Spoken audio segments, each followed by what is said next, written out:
Perfect.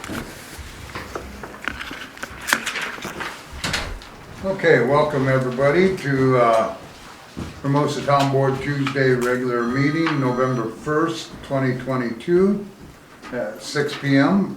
Roll call. Hendrickson. Here. Holsworth's here. Kramer. Here. Schumach isn't as yet. May show up a little later, we hope. Thompson. Here. Appreciate everybody coming tonight. Please all stand for the Pledge of Allegiance. I Pledge allegiance to the flag of the United States of America and to the republic for which it stands, one nation, under God, indivisible, with liberty and justice for all. Thank you all.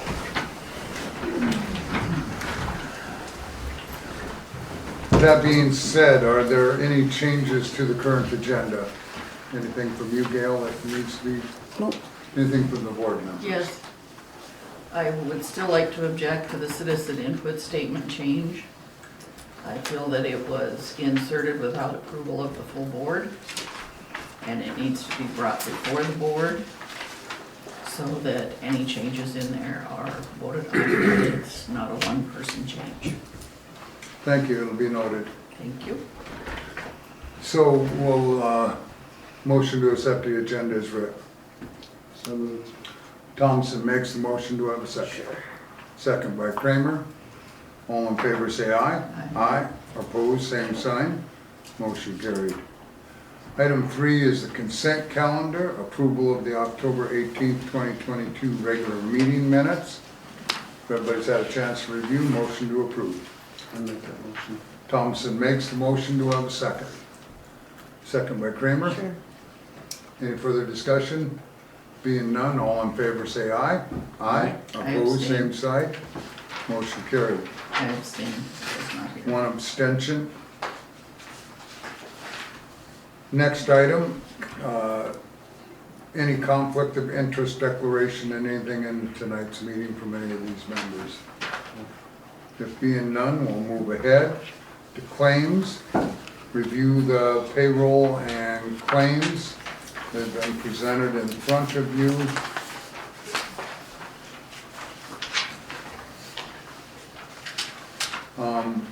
The only thing I had on that Ferguson I construction, have a few copies of that. There's some there. what's that? Do you have extras in there? Oh, I think Oh, okay, I'm sorry. I, I thought these guys wanted one, but, oh, yeah, okay, thank you. so that is a spare, and this is the one I had from the email Okay, all right. today.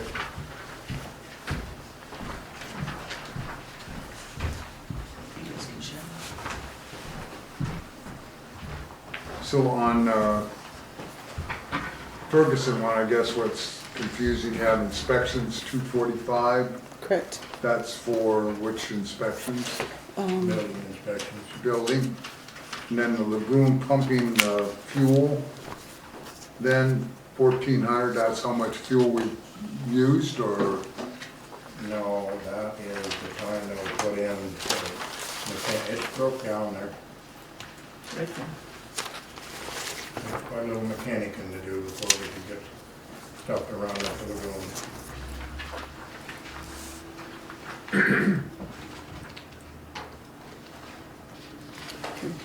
Those are the other two invoices.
So in their agreement, if you can refresh my memory, did we have rental on the tractor?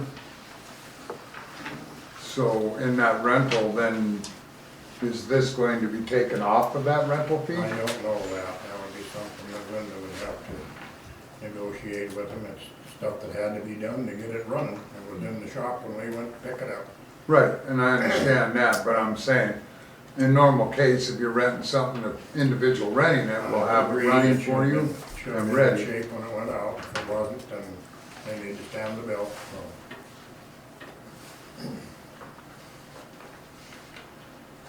That's something that the town wants to bill them for that amount of mechanicing that was done. That's And then when was the weed spraying from? That was the lagoon and the pump houses and that stuff. How long ago? Oh, the latter part of August, wasn't it, or something? Yeah, somewhere there. First of August. That's something we definitely would like to stay up on, like we talked before about getting them more frequently. I've seen it. Linda, you need to see that, or? Okay, sorry. I don't think,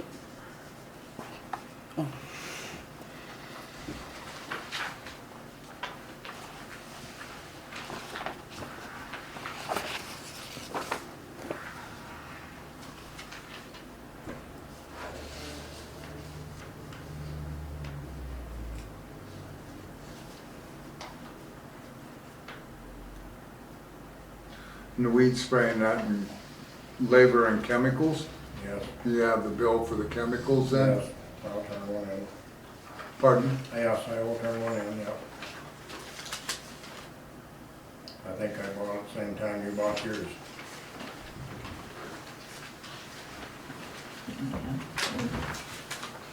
Thank you.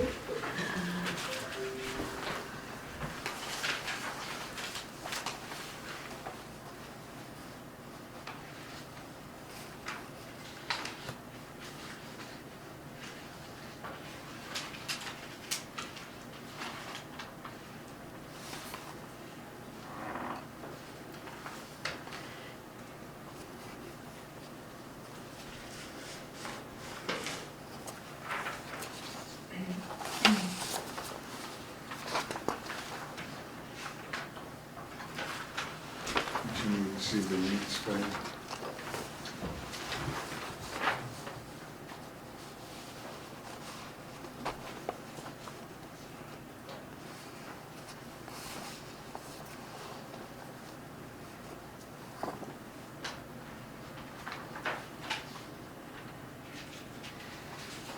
Were you made aware of that we were gonna be billed for that?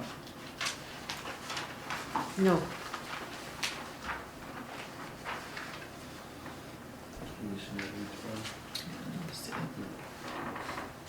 Okay.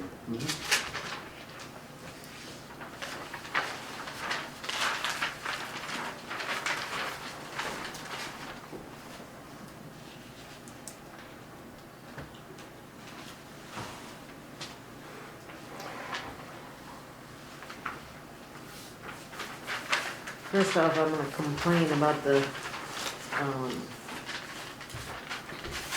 10/28 Friday. waited for Dan and Lon to possibly assist with laying pipe. Well, first off, that offer was given. Actually, the offer was given, we want to go back to the very beginning. Mr. Ferguson said that he was not going to do it at all. Point blank said, done and over with. Said it several times. I at that time said it would get done one way or another, and I called Bob King and I asked my husband Lon and I asked Dan and a few other people if they would be willing to assist in this if I could get it set up. And they all said yes, let us know when it would happen. And again, and again, and I believe 5 times total, Mr. Ferguson said no, he was not doing it. And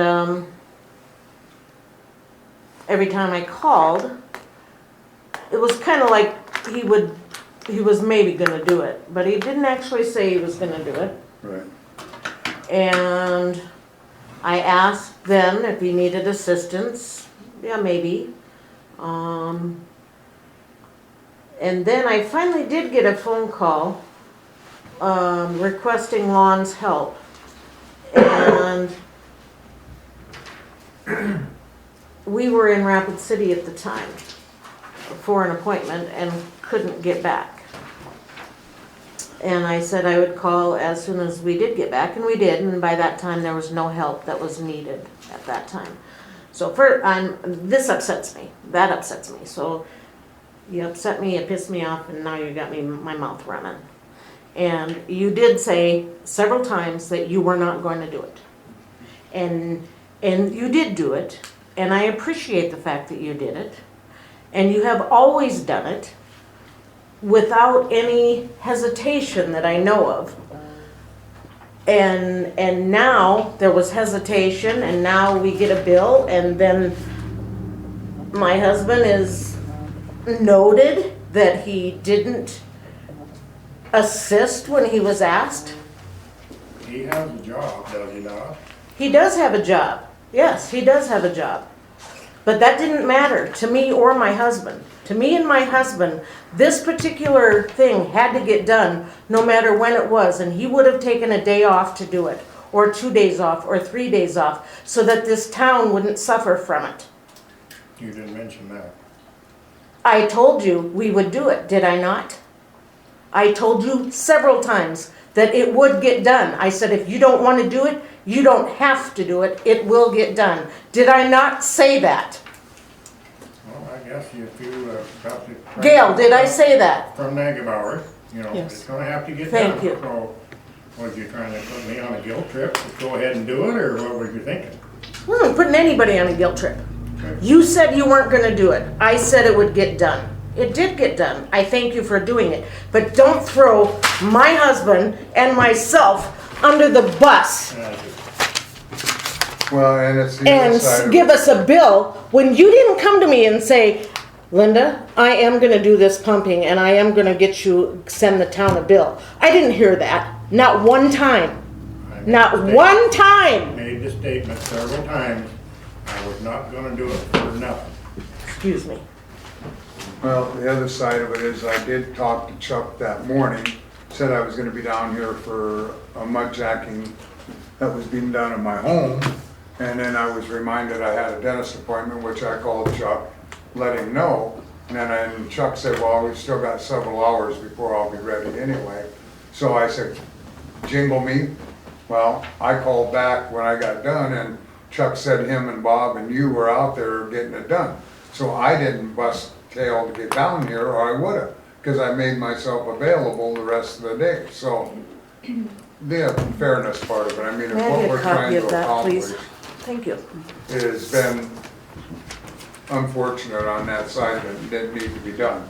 Like I say, there's other circumstances that acquired and happened over it. But we will have further discussion when we get into public works on that situation, so. I get the repair and stuff, I wish we would have been made aware, you know, just like anything else. Anything else that we do to get anything ready, we make it aware.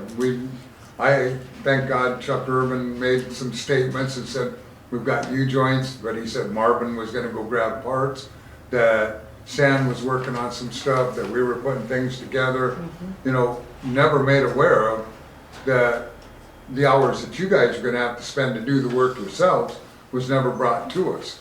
I mean, that communication level has to go both ways on that, so, We usually have quite a bit of mechanicsing to do, and have for every year that we've used their equipment. It just goes along with the deal. but it's part of Batteries it. are dead, tires are flat, you know. In this particular case, the U-joints were completely out of the drive shaft, and it had beat itself around so long, we had to do some actual torching and cutting to get the old U-joints out, and actually do some grinding, because the holes were elongated and where the new joint was supposed to go in, so it took some time to get it done. We understand that, but like I say, once again, it's communication. We were up Also. against a timeline, we didn't have time to mess around. So it's And gonna get that's done another in the time- If it was circumstance. gonna get done in the time frame that was allotted, we had to move, and move now, not wait a day or two for. And it was discussed the 1st of October, and then we wait till the very end, so circumstances are where, like I say, we'll discuss with Negebauers on this bill. You know, I'd like to make a motion to approve everything but that portion of it, or we make a motion to approve it all and re-talk about it with Negebauers on it then. I would make a motion to approve the bills, the claims for today outside of the lagoon pumping one. And what was the weed spraying? So you're 3 months late on the weed spraying bill? Please don't, I will motion to approve it. But that will be one thing that will be in the contract when it is rewritten, that your bills are gonna have to come sooner than 3 months late. And That we've is my discussed that motion. before too. It has I have been a discussed motion, do before. I have a that's second? okay. Second by Thomason, further discussion? If being none, all in favor say aye. Aye. Opposed, same sign? Nay. What are you opposing? What am I opposing? That work has been done free for years and years and years. Not free, No, Not free? a part of his contract. correct. That is not in his contract. Maintenance, Maintenance is It in is his not contract. maintenance. It is over and above. there's No, not, I'm sorry, nothing I stated. disagree. Then, It is not stated, exactly. And maintenance is part of it, and it's been done as maintenance for how many years? Always, never I questioned. disagree wholeheartedly, because that is over and above. It is not listed in his contract as something that he is to provide to us. But it is in the first part with infrastructure and the maintenance of the sewer and It's all lagoon in the system. interpretation, as far as I'm concerned. I'll agree with you, it is into the And I find interpretation. it way over and above for time involved. It's morning, noon, night, into the early mornings of, I mean, come on. And That's to 10 plus. question the repairs and stuff, they had to do that in order to be able to use the equipment to get this done in a timely fashion. The other part of it, to me, it's a hell of a buy. He has $1,500 worth of hours in and he's only billing for $1,000. I think that's a pretty good deal. Well, I'm not arguing the pricing of the work being done, I'm arguing the fact that there was no communication, and that we've been 10 I plus don't think years. I would go that we've for, been- excuse me, No, I was talking and then you just cut in now. excuse But me. 10 plus years that we've been doing this and nothing's ever been brought forward differently, all of a sudden now it is, that's where the discrepancy is. The problem comes down to how things have been handled on this board and the way people have been treated. You talk communication, I have been months where I was not communicated at all. I wasn't even on a committee. I had no clue what was going on because you chose not to put me on a committee because I was being punished. Don't talk No, I'm communication sorry. to me. That may be your Excuse me, interpretation. I am talking. This Your is my interpretation. time. Stop interrupting me. We're about done now. Excuse We're me, gonna move forward. excuse me. bring it back to order. I am. Okay. You are the one Finish interrupting up me, your Dan. conversation and we're moving ahead, please. You need to watch where you're going here because you are, Ross, I can't say the word, hypocritical in what you're doing here. It's one rule for one and another rule for somebody else. You talk about communication and yet you tell people outside the city lines that they can't talk. You take other citizens and tell them, you're done talking, I don't wanna hear about this. People need to be able to voice Sure. without you interrupting, and as far as I'm concerned, every time you interrupt, their 3 minutes should restart. Thank you for your input. Thank you. So, and that's an opinion from you. Yes, on that, it certainly is. Because there is communication, there is levels. And the reason that communication is for the in-town voting members. And the in-town voting members of our municipal boundaries are the ones allowed. And if that individual is on the agenda, then they are allowed to comment on that subject. That's the fairness for in-town voting members. End of discussion, we're moving forward, thank you. That's We've made a motion, Right there. we've done a second, my, and we're moving forward on the aspect of it now. We have approved the claims as writ on accept the exclusion of the lagoon pumping. We'll discuss that further with the Negebauers to make sure where we're at on the rental fees. Once we learn where the rental fees are, then that'll be approved from that aspect of what they're charging us Okay, versus what we've done for labor to bring the rental equipment up to speed. so the motion is to just take out the lagoon pumping portion of that That is claim? correct. Okay, Correct. And there was 3 ayes and 1 nay. got it. Okay, thank you. Could I just take a few minutes? Yes, you for may. It's not a, a change in the claims, but I don't know if you'd like to talk about the South Dakota Public Assurance right now at that point because of that claim in there, or do you want me to wait until Under the finance. finance office? Okay, Yep. thanks. Yeah, because it's under there, Okay, so that would be Okay. appreciated. all right. Okay, with that being said, we'll move ahead into law enforcement. Item 6, we have nothing for community report, nothing for Custer County log, No, and nothing for abatements properties that has been followed through. I was, once again, unfortunate last night as we went around, that we never seen law enforcement in the town until after 8:30 last night. And I had my kids everywhere, and the trunk or treat going on up here, the fairgrounds going on, and I never seen law enforcement anywhere. Like I say, I went and did a street light look last night at 8:30, 8:45, and they were finally sitting at the church after everybody was done and gone. To another bummer deal for the community. And then in the mornings, Deb has been watching faithfully for the school monitor. They don't show up till all the kids are in the school. And that's been very consistent too, so. I mean, we had a discussion about, yep, safe routes to school, we didn't give them enough time to be able to, they say monitor and come, but we were told that night we were gonna have somebody there by Officer Allen, so, you know, communication level there, sorry about that, we won't let that again, but, just not seeing the patrol, so, yes, Miss Hendrickson. has anybody ever heard, I mean, I keep asking about the cats. Was there anything ever done, filed against the guy that drowned 15 cats? It's listed as a felony or a misdemeanor pending. There were supposed to be charges filed because of it. It is inhumane. Battle Mountain was supposed to be the one filing charges from what I've understood. Nothing came from the deputy that was down here and was given the statement. Nothing has come from Battle Mountain. And I asked Seth for the information. I have asked Liz for the information, and I still do not have a report on it. There hasn't That'll be been. something we'll have to ask too. Nothing's been said. Kramer? Yeah, I haven't heard anything about that Yeah. either. Was putting him in a, Someone here in town? Yes. my neighbor. Oh, I shouldn't have said that.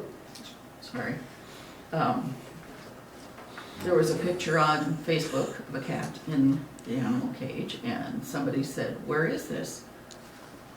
I said, "It's on North Fifth Street," because I knew where it was. From the vehicles and stuff, that's all I knew. Well, then the next I knew, the cops were there, and Battle Mountain was there, which I did not physically see, I just heard about it. And it was said that the guy admitted to catching the cats and drowning them. And That was just hearsay though, I mean, that's, he said it. but I'm just saying it was hearsay. There's no proof, When he says it himself physically, but it's still hearsay. Like I say, the report demonstrated and nothing was followed through, so No, there wasn't any. we don't want to report. get further into it and without the law enforcement report of it to verify. Can we request that report? I have. We'll have to, Yeah. and ask again about it and,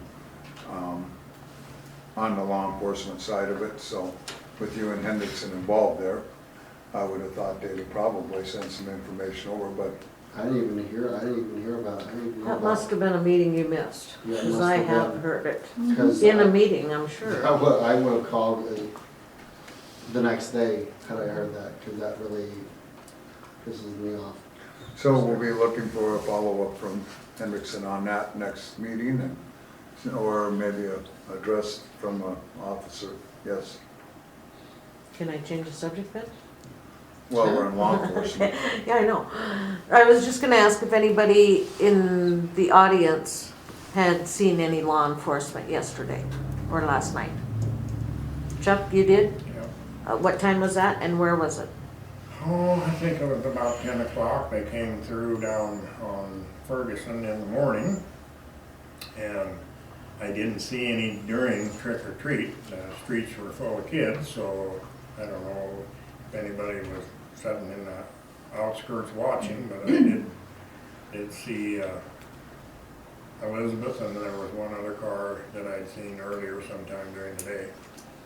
Well, like I say, with all my family. I didn't document it because I didn't think it was No, a big deal. no, you didn't have to document it. I just wondered if anybody else had, that's I all. have seen them, yeah, not. I was But not. in the at morning, home. not during the Yeah, evening. I didn't see anybody at night, no. See, and that's from 5 o'clock when my family was out, and they went 3 different ways. And nobody ever seen an officer, and going through the residential, so. Highway Patrol was the only thing that was out last night during trunk or treating, and they were on 79. And that was, Not even, yeah. that not was in state town. troopers, correct. No, they weren't even in town. Okay, Thank you, everyone. for- yep. Okay, All right, number 7 is legal. Any reports from legal that we need to be made aware of? I know we had these, if you wanna hand them down, please. Just came in this afternoon, but yeah, I brought that. Yeah, what you're looking, Them I'm are sorry. Dale, all overflow.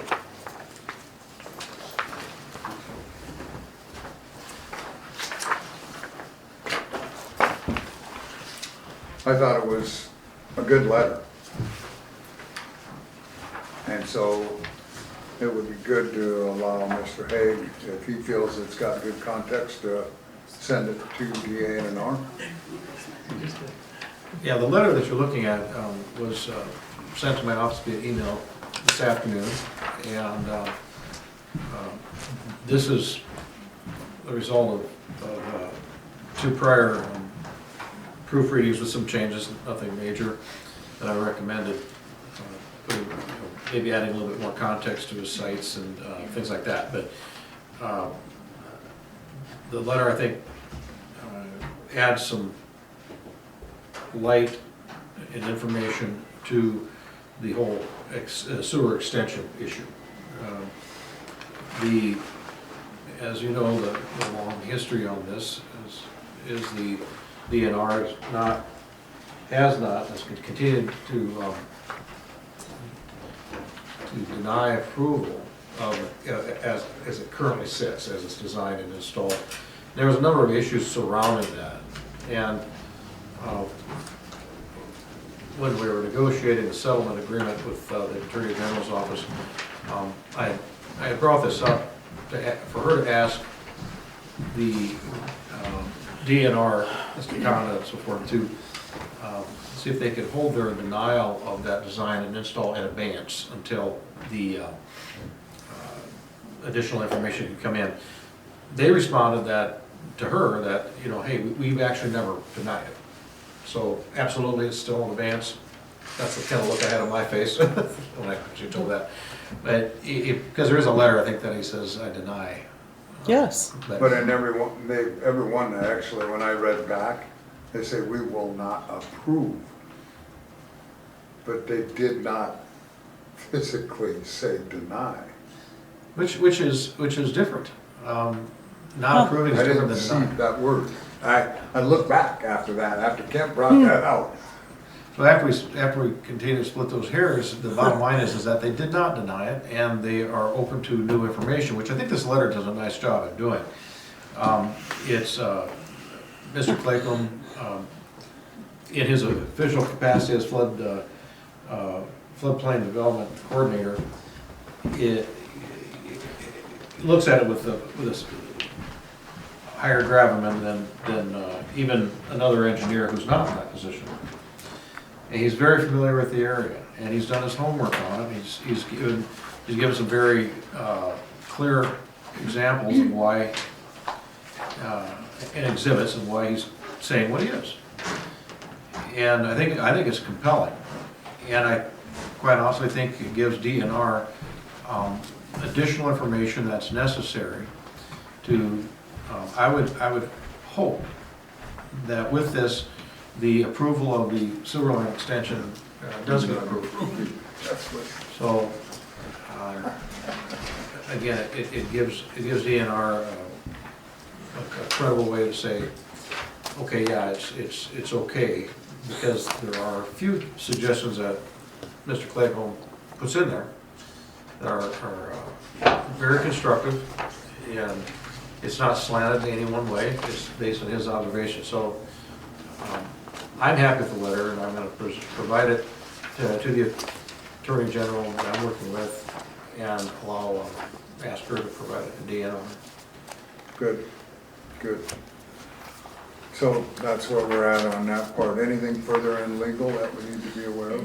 Well, one thing is, my guess is that they may couch it, and they essentially already have even in other letters, that until there's some place to put all the new flow that comes through this extension, that may be a caveat to saying we're not going to approve it until then. That's me talking about them necessarily. They've said it in so many words and in different ways, but and we've acknowledged that. And I think, as I mentioned a number of weeks ago, it's little victories along the way that build that relationship back up from, in the Secretary of Agriculture and Natural Resources words, total lack of credibility to building that back up. So that's what we're going to do. Are they going to make us reroute Reroute. the line? No, not at this point. That is specifically and only as to the extension that's encased, but I'm not aware of any on the sewer line. It's on the sewer extension of a rerouting issue. The whole point of the letter is to say, number one, it's about an inch above base flood elevation. Under the guidelines, it's if you're under 12 inches under the base flood elevation, or not under, if you're under 12 inches above the base flood elevation, then there's certain degrees of flow issues that you have to look at. This is, his point is, this is so minimal that even with the backup in a 100-year event, which is a general measuring stick, that there will not be scour, I mean, be minimal scour if any. Correct. And that was one of the state's issues. He also, I think, gently, or not so gently, I think it's pretty direct, rebuts the state's suggestion that perhaps a lift station would be a better deal. He, no pun intended, blows that right out of the water. I think, he says, this is not something, that's not something you would typically recommend for this situation. And again, what I appreciate about the letter is he's coming at it from the point of being the flood development coordinator for the area. In his official capacity, and has had, someone who's had decades of experience in this matter, so, and he comes at it with real facts, and shows the layouts, and shows the data of why he is saying what he's saying. So it's good. I think it's where it needs to be, in my opinion, and we'll go forward. I wish he'd have brought some of his comments back into this, that that their rules and regulations are over 40 years old, that they're following, and the criteria of the 55-inch frost was designed back 40 plus years ago, that the criteria they used to elaborate on that worry too. And that's why with this circumstance, all of them needs and brats could have been brought forward too. And Well, it hasn't been submitted yet, so if there's things that he could say that are, because he backs up what he says with data. Correct. And if it's his recollection, like I imagine it's most of ours, that it's, I would be surprised to learn that it was ever 55 inches, the frost line in this area. Chuck, you ever seen that? So there you go, it's never happened. For years, I haven't. I'm getting to an age where I can start making old jokes too. so to me, once you send this, hopefully we'll get a positive reply. If not, then we will need to go back with more data of what they're referencing for. Yeah. And see what their explanation is. Yeah. You know, we'll hope that the Secretary and Neil will take a good look at this and agree that it is the best solution and allow this to be approved so we can approve the floodplain development permit. Right. And I like how that's stated in there. So do we need a motion to send this letter? No, we've already authorized Already him authorized to it? Okay. be the attorney and to forward this and to litigate it, and so. I think it's an important point. I think it's probably one of the key documents to get this thing off dead center. So do you want us to have the finance officer keep all these copies of these letters until it's been submitted, so we don't have anything get out until they have a good neutral time to review? You know, I would, I guess, defer to the chairman's discretion on that, if you think it's necessary. In my opinion, the facts are what they are. The facts stand, and if they're gonna refute them, and rebut them, they better be very clear and I how would to do like that. to leave them all with the finance officer then, so that all copies are here until it hits DA and R. And then that way, we'll have the opportunity.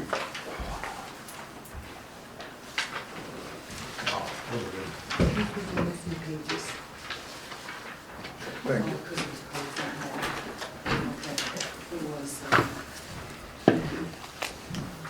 Okay. Oh, this is mine. I guess you can have one.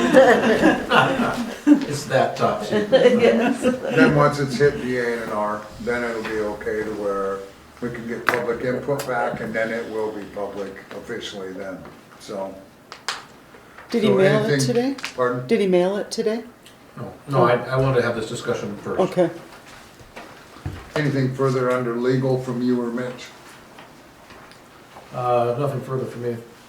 Okay, thank you both. Thank you. We'll move into item number 8, engineer. The water rehab project, of course, will be November 8th.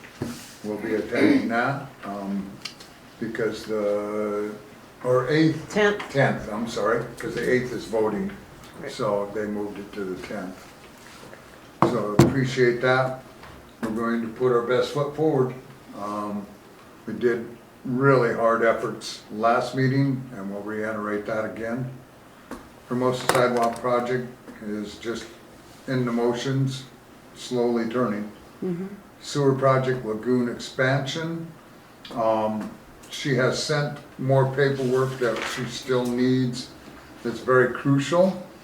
I'm sure it's been shared with Mr. Ferguson about that land application best management plan. And this is also, she brought to our attention today, due by November 15th, or we'll get another ding. So we need that to be sent to her.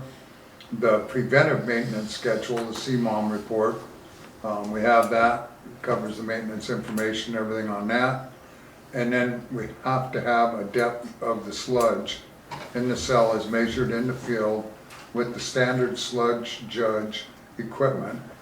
And she said this is done in a grid pattern to be able to have the average depth calculated.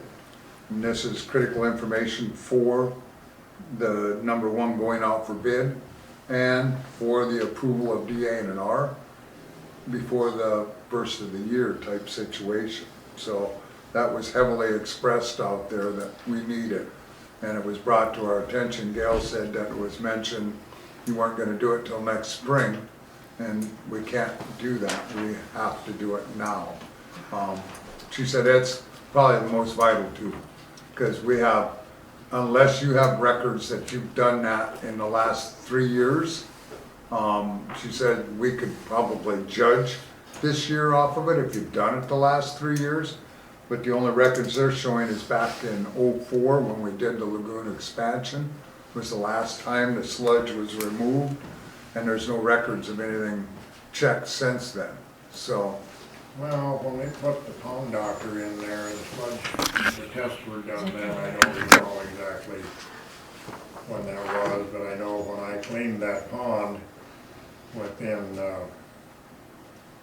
about a year's time, we picked up a full foot, so that's why we decided we had to do something, because on that ratio in 3 years' time, we would be overloaded.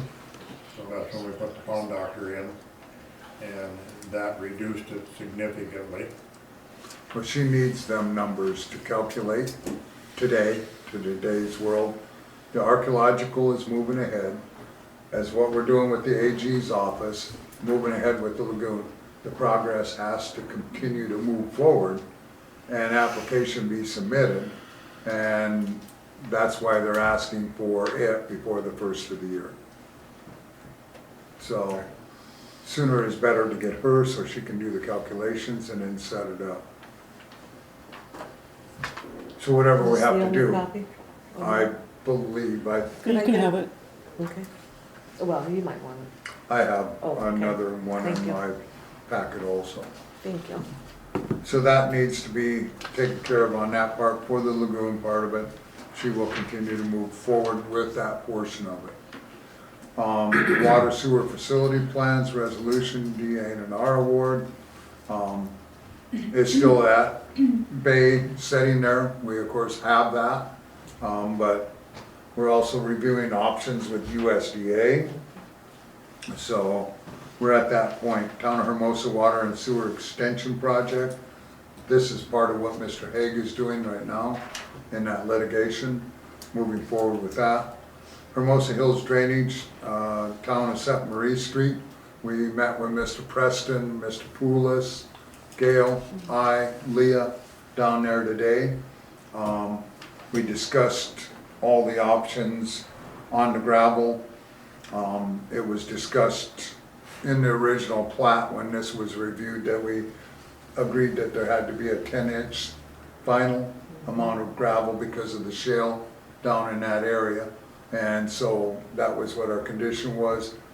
We also looked at the crown. There was discussion about that, about possibly adding 2 inches to the middle of it, 10 foot wide coming down. Shoulders looked appropriate. They've been working on it. But then mag water or water and then mag water before approval. So to determine what the depths of the gravel are, they're going to have a company come down and core drill it. And 3 different areas, Mr. Poulos figured there was 1,200 feet there, give or take. So that way we'll know what the depths are on the shoulders to the middle, and 3 different segments coming down through the road. And then we'll have a better idea how to further approach that. So that's where we left that part of it. We did talk about, well, and I guess I'll talk about that going down, the Whitney Street drainage, South Dakota Area Rural Water Report. We're still in a bad way on the Whitney Street drainage. And as far as the water's coming through in that ditch down there, we've got to have some kind of a plan. I don't know, we need to have our engineer come back down, start the ball rolling again. We've done tests between Mr. Ferguson and Mr. Irwin. They both said that the fluoride levels that they've tested are at a higher ratio than what our water levels would be. So it's definitely, in their opinions, an outside water source. So I don't know that we need to get our engineer involved again, along with their engineer, which I believe was FMG, if I remember right, that worked for the school, and look at this to see what we're going to have to do to correct that problem. Otherwise, we're going to have that same ice slick this winter and problem again this winter if we don't secure it, and it's running at a pretty good pace still. So I'm asking for input from the board here. If we ask ACES to go back after it and meet with FMG and we get to a solution with the tests that Mr. Ferguson and Irwin have done on it, and share them and express what we're gonna have to do. At one point, we mentioned possibly running a culvert from the point of where it's under the Whitney Street and 90 going to the DOT and then taking it to Battle Creek so that we can avoid crossing the Nichols property. Because basically that water is intruding on private property. So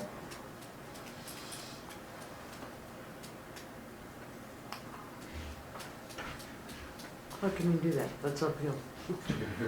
Oh, not if you go through our own property, I Right. guess. Right, okay. yeah, what we would do is follow the south side of Whitney over to the DOT, and then it'd have to be piped basically down under the approach to our lower well house. And we don't know where it's coming from, the source of it?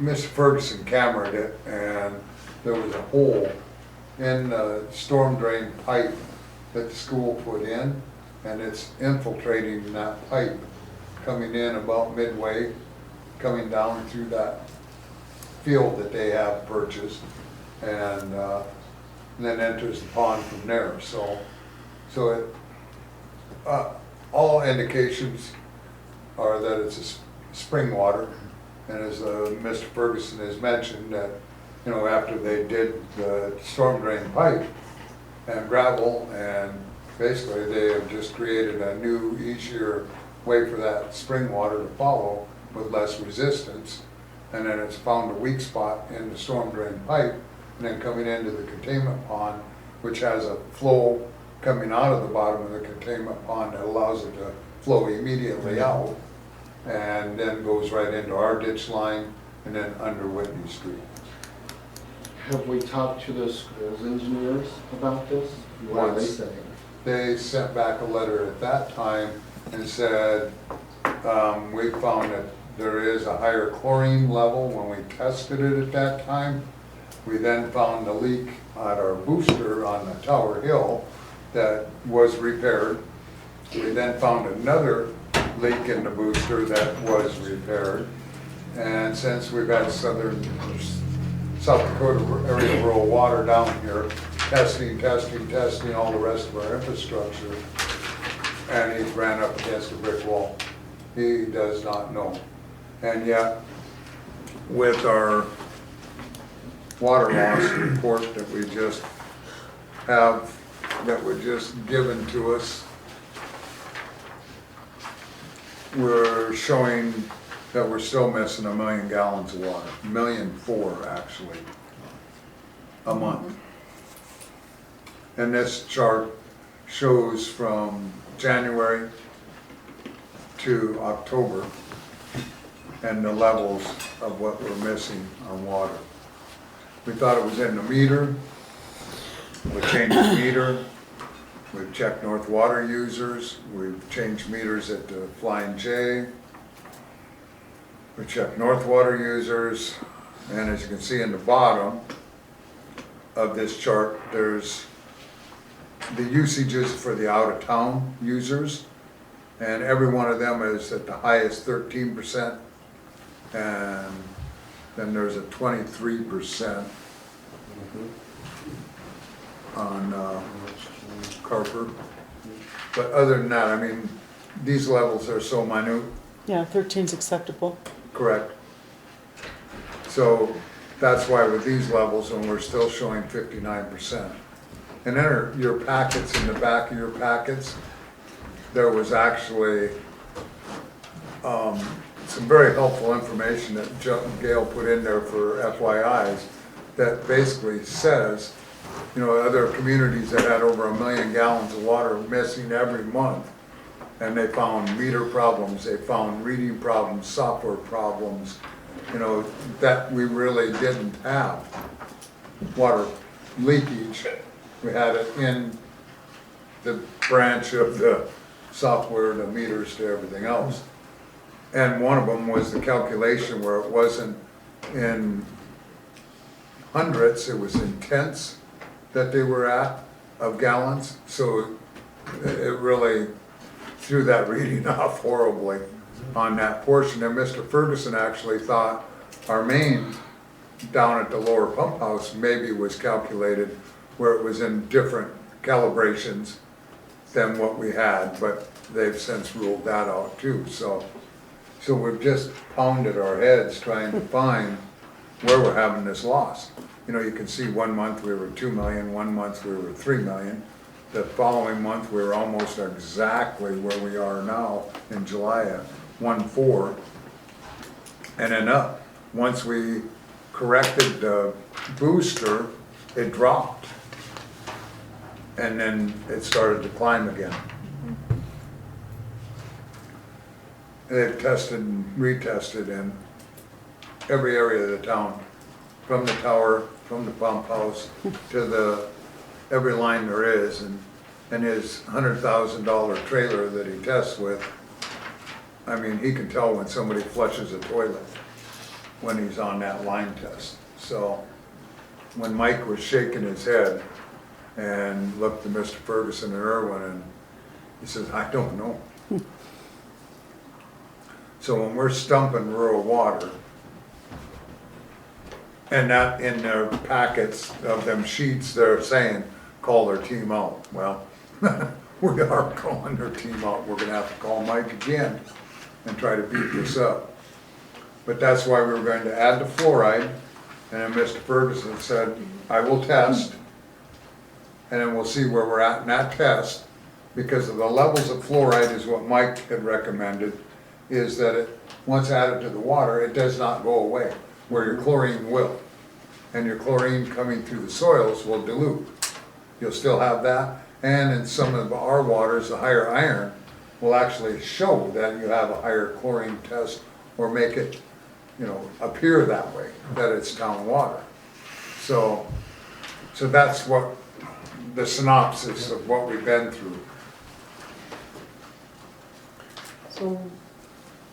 So basically, in a nutshell, it's not the town's fault. Not at this presence. With the information that we have right now, it is not the town's fault. It's not any leaks that we have. It is a spring water situation. We think. We We're not think. gonna be Well, too right. bold in saying that, because it That's seems what we like, hope, that, I Yeah. don't know, not, there we go, I like but that. it's the information that we have right now.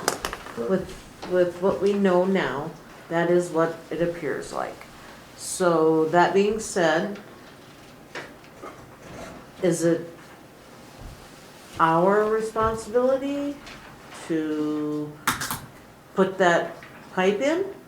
Or is it the school's responsibility to put that pipe in? It seems how, We just need to find that answer. You know, we mentioned that before in meetings with them. well, That- I think we already have an answer. If it's not coming from the town and it's coming from the school, then the school should be responsible. And that's where we were headed, and then we found a booster leak, and then we got spanked. So, But we fixed the booster leak and it's still happening.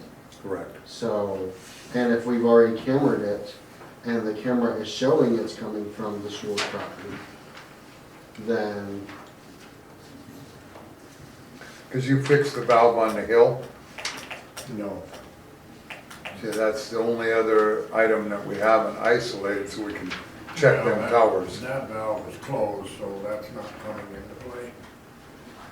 If it was open, then, you know, it could circulate. The only reason that we had a problem with that valve is we were going to try to isolate the big tower, and with that valve closed, we couldn't isolate the big tower. So consequently, that's when Midco Diving came in, and we were gonna monitor the level on that big tower, isolate it, shut it down, check the water level, and a day later, check it again, see if it actually went down. But when the divers went in there, they found absolutely nothing. Well, small. Well, yeah, they seen an area, but they fixed it, but that hasn't changed anything, so. So that's why we were at a level where we were going to do the valves that he referenced and make sure, because if anything is happening from us yet, it's gotta be on that tower hill because of how it's coming down. And there was mention on Jern's that there's still water over there on her property, she made mention of. So I looked there, and don't know that it's the same situation now. Once that one leak was fixed, that whole thing dried up.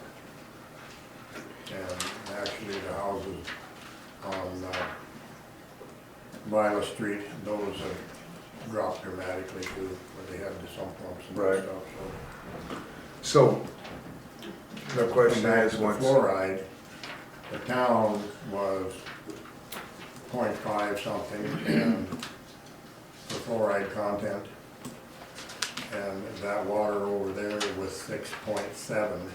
wow. So it's 6 to 7 times more chloride in that water than there is in city water, so. fluoride or That's- chloride? Fluoride. Fluoride, yeah, you said chloride, so. So anyway, that's why it was decided that if the spring water was way higher, then it was not gonna do any good to induce the fluoride into town's water to raise that level, because that water is already way higher than town water is, so. So do we turn aces loose with the information gathered? We can try to call Mike back down again and go again now that we just had the latest again. And with this, I had done another test, a couple of weeks ago that substantiated that it is not town water, because the characteristics in that water are totally different in those 3 tests that I took in as opposed to town water. So it was just another backup. We may end up with egg on our face somewhere along the line, but everything that has been done is pointing that it is not town water. That does not explain our losses, but I feel and always have felt it's a combination of things, it's not just one thing. we've talked about that, but I don't know that when talking to Mike, even with a numerous amount of leaks, we would have to have one massive amount to get to this number. 80 gallons a minute. And that's why I say that I don't care if you'd have to have every house in the town have a leak to be able to get there that minute. Consumption has went way down, and the reason for that is the outside watering, and the only other thing that could contribute to some of that is there's unmetered water on some of these irrigation systems. But that would not be that significant to come up with this kind of loss. Right, You know, what's happening is, you know, when the pump was running 23, 24 hours a day, you know, we've had days in 24 hours that never ran at all, right. and we haven't fixed anything. So do we go to Mike with South Dakota Rural Water, ask him to come down one more time and test, or do we send ACES after it? I don't think he would wanna come down until that valve is fixed. That's a good point. Well, he'd like to isolate. No, that didn't have anything to do with it. But when he was here the Did last you get time, I've parts? had a couple of conversations with him in the last couple of weeks, and he's willing to come down, that's not a problem, but it's not free. No, but it's cheaper than paying FMG or the engineers, or we've got other circumstances going. I would like to have him one more time and then give us his opinion whether we think we need to have the engineers involved in and the school. Well, they can't see under the ground much better than the rest of us can, so I don't know if we're spending good money after bad, or. Well, let's call Mike tomorrow and ask him his schedule. I would like Gail to make that phone call if she would, or I can. I can do it. Yep, and that way we've got an answer, and then we'll coordinate with Mr. Ferguson and see what his timeline is, and Mr. Irwin. And then Linda can be, can I have that, Gail, while you're asking, just make sure that that valve does not matter to him in this Sure. situation? Okay. Thank you. you have the parts now for it? Good. That was the biggest thing, that he was having a Well, fight. I remember, the parts were not available and, yeah, I remember that, so. What Okay, are we gonna have him do? retest. All we can do is the pump house, to the feed lines, to go through it, and bring his opinion out. Okay. Do we have that camera tape footage from Roto-Rooter of where that infiltration of that water was on that storm drain pipe? Or, Oh, you're talking about over there? Sure. Yeah. Yeah, it's on tape. so is it something, so that Mike can look at it too, is what I'm referencing? Because if we're gonna try to put this together, that's, I feel he needs to see that picture of it too. And then you'll have your tests that you have for the results, so we can see that also. That's all very important in all of this. And then hopefully you're available also, and I'll try to make myself available and look at it to where we know where we're headed, we know what we gotta do. Sound good? So we'll do that. I can have a motion to do that, so we've got I'll it on make that record. motion. Kramer makes the motion, second by Thomason. All in favor say aye. Aye. Opposed, same sign.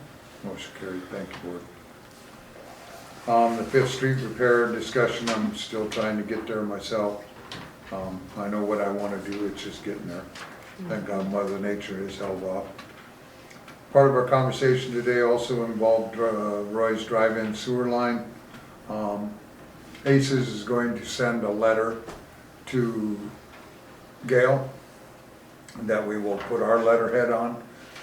We've already sent him a warning letter once that we needed a plan of what he was gonna do to hook up his sewer. So this is going to be now warning letter number 2. He was given 30 days that we have a plan. And one way or the other, if he doesn't address that warning letter, then we are going to be put into positioning to where we'll have to make a stance on whether we allow him to open until we have that sewer corrected for next season. And I think that would probably go out in the 3rd warning letter, that this is the ultimate and this is where we're at, and if you're not going to address it, we've already had an engineer look at it and ballpark everything and give you an idea of what you have to do. He's had that sheet handed to him, he's been offered to meet with Mr. Poulos and their engineer to show him what needs to be done, and he never came to the table on that. So we have to drive the force, so that's where we're at on that one. Facility plan for the booster water meters, possibly to add to USDA. We also talked about that conversation, I'm sorry, but, well, not really. With Mr. Preston, Mr. Poulos, Gail, I, and Leah there, that with the development of Lone Coyote and with the development that will be occurring just west of Hermosa Hills, that they're looking at creating a TIF. And in that TIF creation, that it would be a faster circumstance with less impact on our public to put the booster on that development segment with them and apply that so that we can move forward quicker to put that booster in. We know with USDA, they won't have an engineer on until after the first of the year. And then it's 180 days with the application submittal. And then by the time you're done with that and go through approval, it'll be a year before we would be in line for the booster and go into construction. So with that being said, we said that if there's a possibility that it be included in the project plan, developer agreement of the TIP, then that way it would be reimbursed. Then we brought back intent of what also would serve the town, would be our fire department, being where they are, and that it's gonna serve that side of the community for the benefits, and that way then the fire department would be able to fill their trucks at the fire department, at that fire hydrant, and meet the fire flows that they are.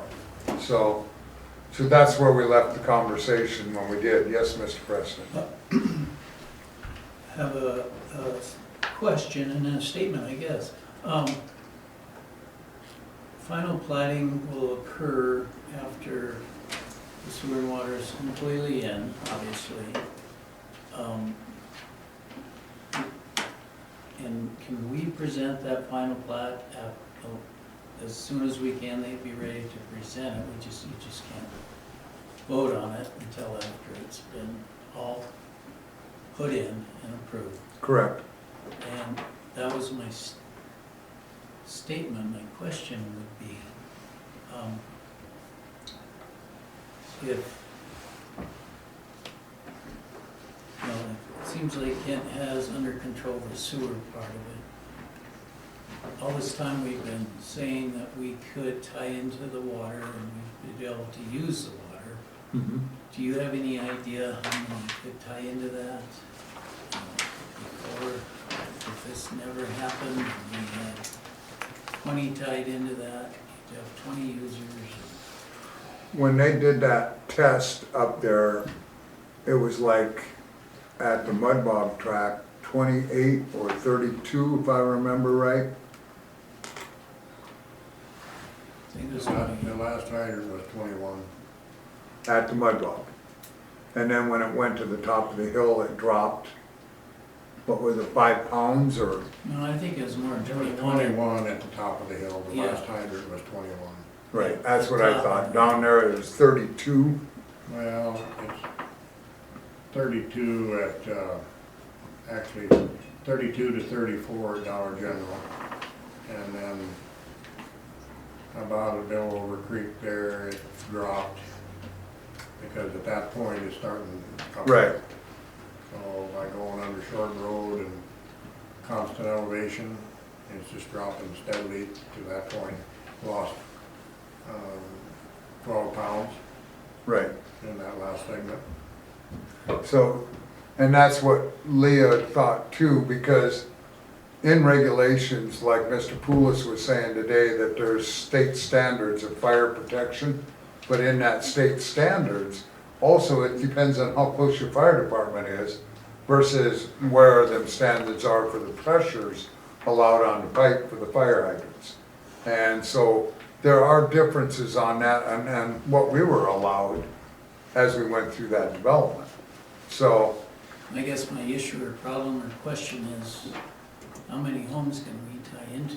that would be an engineer question with the pressures that they had did at the fire hydrants. And that's a difference too with the fire hydrants because that's a volume flow test versus when you neck it down to service lines like we are at Hermosa Hills. Hermosa Hills, the houses are being served adequately, correct? Yes. So it's a matter where that usage for household is okay. It's the matter of the fire hydrant, where they were, what was it, 700 900. was that number, and you wanna be at 1,000? You gotta have 500 to 600 gallons a minute for fire flow Correct. But, and ours was at what? out there. Well, it starts out at about 500 and then just drops dramatically because, you know, the pressure just isn't there to create the volume. Correct. But it So- won't, as you have stated in the past, and they won't all tie in at the same time. With the way the market is right now, I don't know what's gonna happen. So I guess what I need to know is, can I go ahead and tie into the city water? As soon as we're approved, Final plat is approved, right? right, Is that what you're saying? and DA and R approval. Right. You know, that's our big thing is, as you heard from Mr. Hagan, what we're going through and the baby steps coming up, so. Because he's ready to get going, he's ready to tie in, and I don't want him not to tie in, Right. so. And I was hoping this would be done. I guess that'd be a 60 days. question to Mr. Hagan. Well, when they can, Well, and with the approval until, you know, DA and R is saying we can't tie or use until we have approval. Well, the letter specifically said that can supply water, but it has to have a receptacle, it has to have a place to go away. And that can be an on-site treatment facility like a septic system, a standard septic system, or hopefully in this case, the centralized sewer system for that the town provides. But the water side of it, they have approved the water, but we can't use it until the sewer is approved. Well, they'd actually indicated that if the water plan was resubmitted, We did, that they did approve yes, it. and they approved it. But they won't approve it to be hooked onto till the sewer's approved. Or individual sewer treatment facilities are provided, like, in other words, your residents go on septic with drinking. And obviously, I don't wanna do that, make a person do it. No. Lift station and all that shale. so. Miss, No. Mr. Irwin? I don't know if anybody's looked at it, but just a quick thought about how to boost water volume and pressure out there. If there were a way to get another storage tank up somewhere else there where we could pump it in slower and less volume. Once it's in the tank, then return it back down. Right. That would give us all of that same. Yeah, I don't See, in wanna our- do that either. Our big thing is doing the Madison well and having that tower, and then we'd have everything we ever need. And so it's just, Yeah, I can't wait a year, or I can't wait 2 years, obviously, so, and we already got a lot of money into that project, so. right. Yeah, we're just kinda at the mercy of DANR. Mhm. Do you have a timeline, Dan, do you think? Well, the water, again, the water is what it is until the city can provide adequate pressure, et cetera. And I think that the timeline for the approval of the sewer extension is gonna be fairly quick. The reason I believe that is that part of our criteria on that settlement agreement with DNR is that it has For instance, January 1 is the opportunity, is the deadline essentially for being able to submit plans to go forward to the next design, get it ready for bid and so forth. So they put in a timeline, and I think it can be and should be somewhat reflective of what we can expect. So if you have a water line extended to it in order to tap into it, I don't see where that would be an impediment to actually hooking onto it and getting it going, getting the lines extended inside the subdivision. The sewer, the same thing, provided we get that extension of the sewer handled and approved. But worse come to worse is that, I think we talked about this before, is that you dry stub everything just like you were going to, and you have it ready to hook on, wherever you're gonna hook onto. Because at some point, you will have a functioning central sewer system provided by the town of Hermosa. And water. And water. So, based on that, I think that reasonable assumption, we all know where you can, where the design will tell you to tie on the little systems. But then proceed up in getting it to all your lots, instead of waiting to know that you have to tie on first. And as it goes to the timing of the actual install, you're coming into the winter months. What's your install For with that, can't get a timeline, he doesn't know how long exactly, he thinks he can get it done this year. Now, problem depending on water, or weather, of course. I'm hoping, like I said, I wanted him to start in October 1st, but he's trying to finish up other jobs, move down here and get this done the month of November. I don't know if he can do it. And something else that I know Mr. Ferguson's mentioned and a couple others, that to help, instead of climbing that hill at the mud bog track, if a guy were to dig that hill out and V it out, I've looked at it too, you wouldn't even. We may have to do that if this gets a hiccup or something, but we're gonna have plenty of water. And as far as what we proposed today, I have no idea as far as the tip taking care of the booster. Well, and then the big part will be when Mr. Haig will have the commissioners of Pennington County to go to. We've given the approval here and favoritism to move forward with that approval. And then it's setting up the boundaries with the new addition will be included, as well as Hermosa Hills to Carriage Hills with the booster, the fire department, Flying J. All of that basically is the segment of the TIF boundaries. And then ACES, the engineer, is calling Dakota Supply Group, have them come up, or Dakota Pump, and look at our pit for where we're at right now with our booster, whether it would be enough to house another larger booster in that, and then cost. So that'll give us an idea on that also. That brings up a good point on the aspect of the formation of the district itself and identification of the boundaries. The county is going to look for strong input from the developer in the town of Hermosa, just exactly where those boundaries are. Because they have to be very exact, because literally on one side of the street, the TIF does not apply, and the other side of the street, TIF does apply. You can only spend money when it's inside the boundaries, period, no exceptions. So,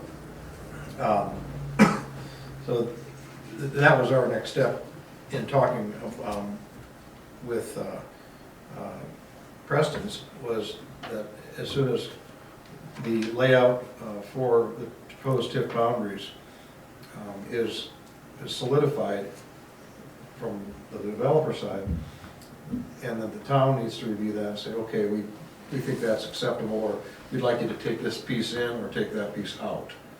So that's another very big thing, because in the first thing, when a political subdivision, town or county, forms that TIF district, that's what stops the growth or the additional funds might go to the school district, or to the county, or to the town, or to whatever entity was taxing, or has a taxing authority in there.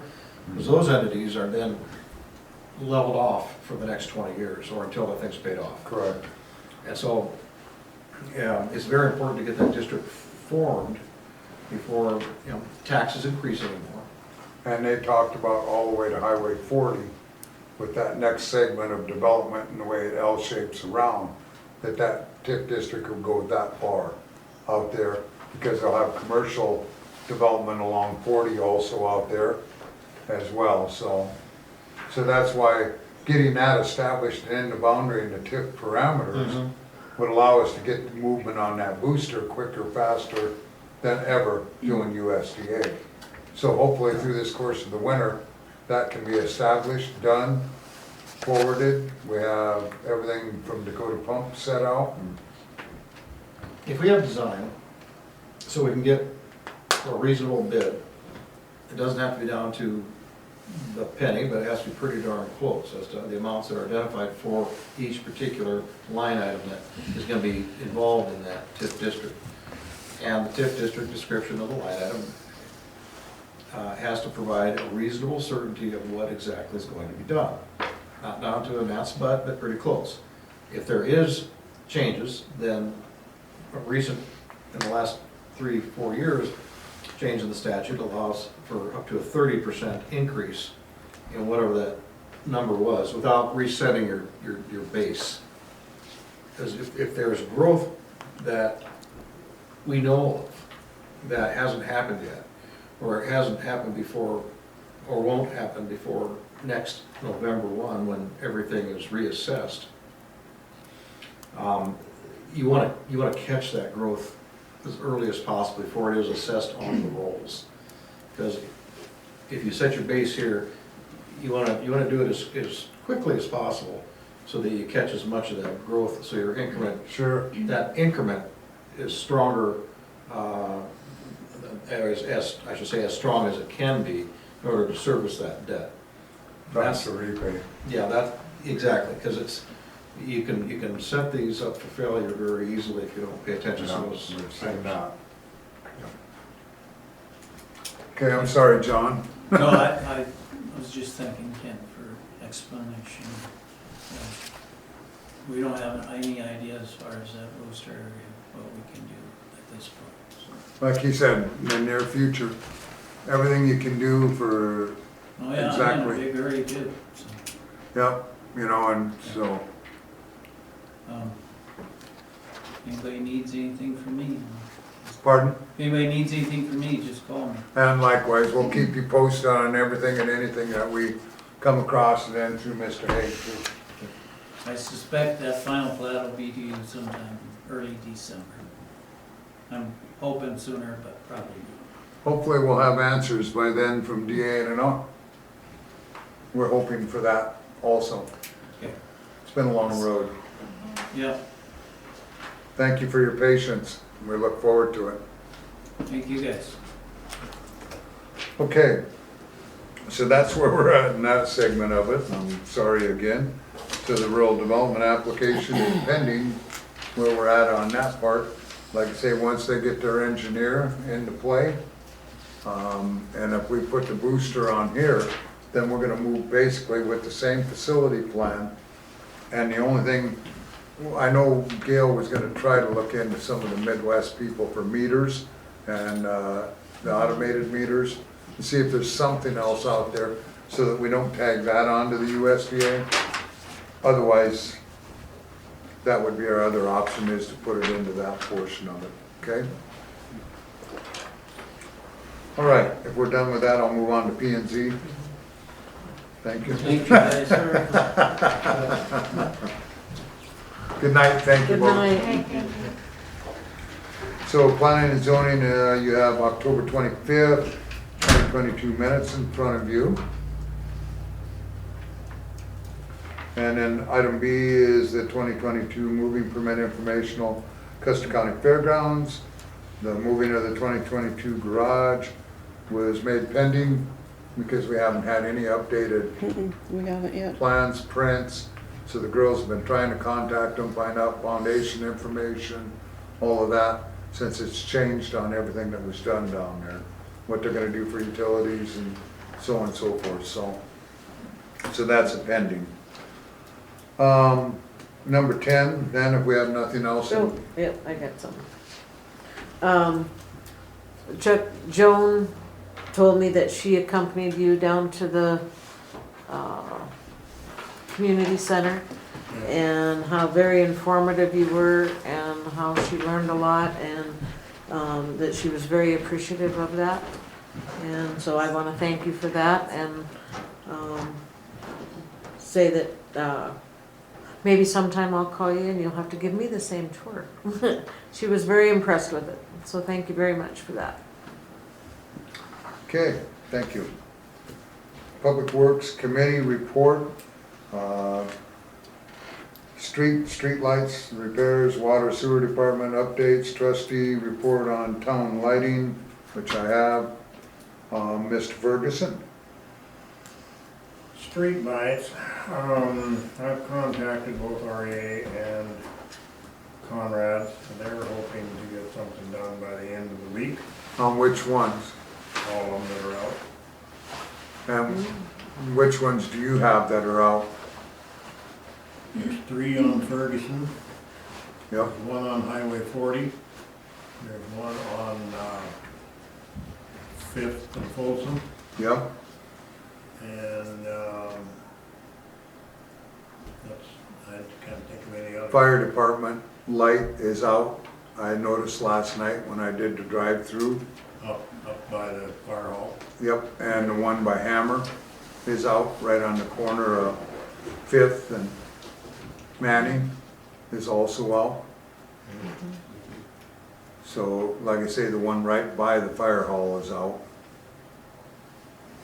And I had the 3 on Ferguson, the 5th and Folsom, and of course the flickering ghost and goblin one on Ferguson, you know. Fit the part pretty good last night. 1 5th, and Manning, and what was the other, oh, fire department. Fire department. And then streetlights wise to be added, 3rd to 5th off of Whitney, there could be 2 to 3 put on there. Then by Fenn House to 3rd, behind Bouchard's, there could be 2 added there, because that whole stretch from Fenn House all the way to 5th basically needs lights. It's black. On Whitney. Yep. So there could be 4, depending on what REA wants to do. Then 5th to 79, then of course, that little stretch there is completely dark. We have the one of ours out on the 79 highway, but nothing in the middle from 5th up. So there could be one in the middle there too, on that segment of it. Folsom, from 3rd to 2nd, basically by Schumach's, we could put 2 in there that needs it. 3rd to 4th off of Manning, there could be 2 there. Basically, that's by Mindy's and Delmer Clark's old place and by your place. From that corner down from Bill's and down to 3rd is just black. So, between 4th and 3rd on Vilas is also the same way, where we could use one between there, it's black. The middle of 3rd to Vilas, to Maine, coming up by you, is black. Then that would be one hell of a list of what we need for lights. Ferguson, once they get them all fixed, will be okay. The mobile home park will be okay. The cul-de-sac up on Taz Court could have one in that. I mean, there's one by the fire department once that's fixed, and in Taz, but cemetery, but there's nothing in the cul-de-sac up there on Taz at all either, so. So that one I had a question mark by, whether we'd want one up there, or, to me, it should be. But that's the list I That's a have. total of how many? So we got 3, 4, 5, 6, 7, 8, 9, 10, 11. More poles. So that being said, how many do we have right now? Oh, gosh, Yeah, I know. they'd be in the billing, that I know. would tell us how many we have total now. And it'd be, when they're switching them amber ones out, are they putting LEDs in now? Or they just redoing bulbs? On the ones that are still yellow on the street. Yeah, and ours. Yeah, no, they're completely changed out. The ones on the street, we still have a couple in, the one on the corner of Main and Ferguson is out, that's the old style. Right. I talked to them, we've still got a couple in stock. We've made the big lights, Yeah. LEDs, yeah, Okay. spendy. So that's what I have on that part of it. Well, they need to get into transformers or primary lines for these streetlights, because if they're getting billed to the town so much a month for each, and last I knew, it was about $1,000 a pole. That's what, when Lonnie talked to If us. they've got the poles. Yeah. Bill, Down on, what's the street below me? To the south? Whitney, Huh? Whitney, Whitney. Yeah, is there lights out down there? there's none on it. Huh? There's none on it. There's none on It Whitney. needs them from Fifth Street all the way up to Fenn House. There's none on Whitney now. Yeah, that's what I just, It's really rock down there. Yeah. I thought there was one down the little Smitty's. There was, that one belonged to me, right, and, I'm not gonna pay $50 a month for a streetlight. So they took it out, but they can probably come off of that pole. And the problem of it is, they have to come off a primary power. They can't come out of somebody's mailbox or out of somebody else's meter can, because those get billed directly to the town. right. So consequently, they can't be hooked up to anybody's service. It has to be direct to the REA service, or their meter heads, their main transformer boxes. That's the way they are all down in my subdivision. They all come out of the transformer boxes. That's why they can't have them just anywhere you want them, because if you have to run that secondary line for 300-400 feet to get to a light, why, they don't provide that. So what we'll do is we'll, I know that lower street down there is just black, down to my place. You know, and people walk on that street day and night. yeah, So if somebody gets run over down there, That's what we're talking about. Want me to hand it to you? On that street. no, it's just a matter where that's what we're gonna try to price, like I say, from Second all the way to the highway on lights. And it's just, we'll have to get Lonnie to come down, or whoever they've got estimating, and I can meet them, drive through these, and then we get an estimate on what it's gonna cost us to do it. You want help picking that up? I'm just gonna make sure that, No, just go the There's- whole there's a- string over. well, there's a technique here. I don't want, Okay, Mr. So how many Ferguson, do we further. have now? Did you look at it? what do you put this in? That wasn't what you were doing? No, Like I said, we have the parts, the saddle finally came in, and the gasket for the valve on the hill. Please, Mr. Ferguson has the table. Go ahead. And, so that's where it's at on the water. The quarterly was sent in. But that's it on water. The sewer, the lagoon is pumped and done, and equipment folded up and took back, and we still have to gather up the pipe yet. Yep, and I, Gotta wait a few days on that so it dries up enough so we don't cut the field up going in after it. right, But that's why we told Chuck, and we talked a little bit about it, possibly Saturday. Might be dry enough by then, so It'll be You can keep us posted. for others, yeah. keep us posted. Further, anything else? Well, the stuff with, Aces and the lagoon, is she gonna come with some kind of a plan or something on what's gonna happen there? That's what why that sheet that Linda had that I just read off, the request that, That one? nope. Oh, this that one, one. yeah. The Mhm. requests that she's been sending to Gail have to be filled out so they can continue to run. We've looked at that in detail, and I'm not positive that, and the plan of adding this cell, I mean, is she talking about dredging Pond A? Correct. Right. So that's why I say, that's what all part of this, to arrive at the cost of what we need to do and best practices on it, so. No, I cleaned it the last time, and, you know, that's quite an ordeal trying to get rid of that stuff.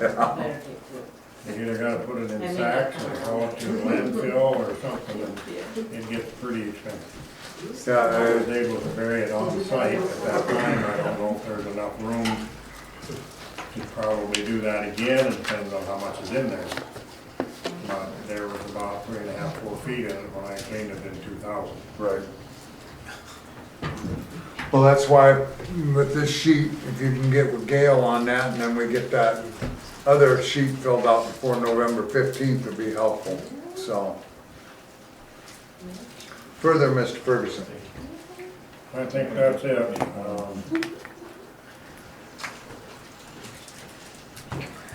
So we have, then we're going to contact Mike, which Gail's gonna do that, South Dakota Area Rural Water. The CMOM, she has that, we'll have that discussion. And then we have the discussion of the notice of violation, order of compliance and settlement agreement. That was on the claims for the $13,000 fine. And it's a matter where the last meeting, we were trying to decide what to do on that as far as the fine. We had talked about the fine being applied to Mr. Ferguson with that being a contracted situation, or where we wanted to be at on that circumstance of that level of it. It being addressed to the town was one thing, and so that's why we paid it, because it was addressed to the town. But there was discussion if it went to Mr. Ferguson to be passed on then, to notify his insurance company.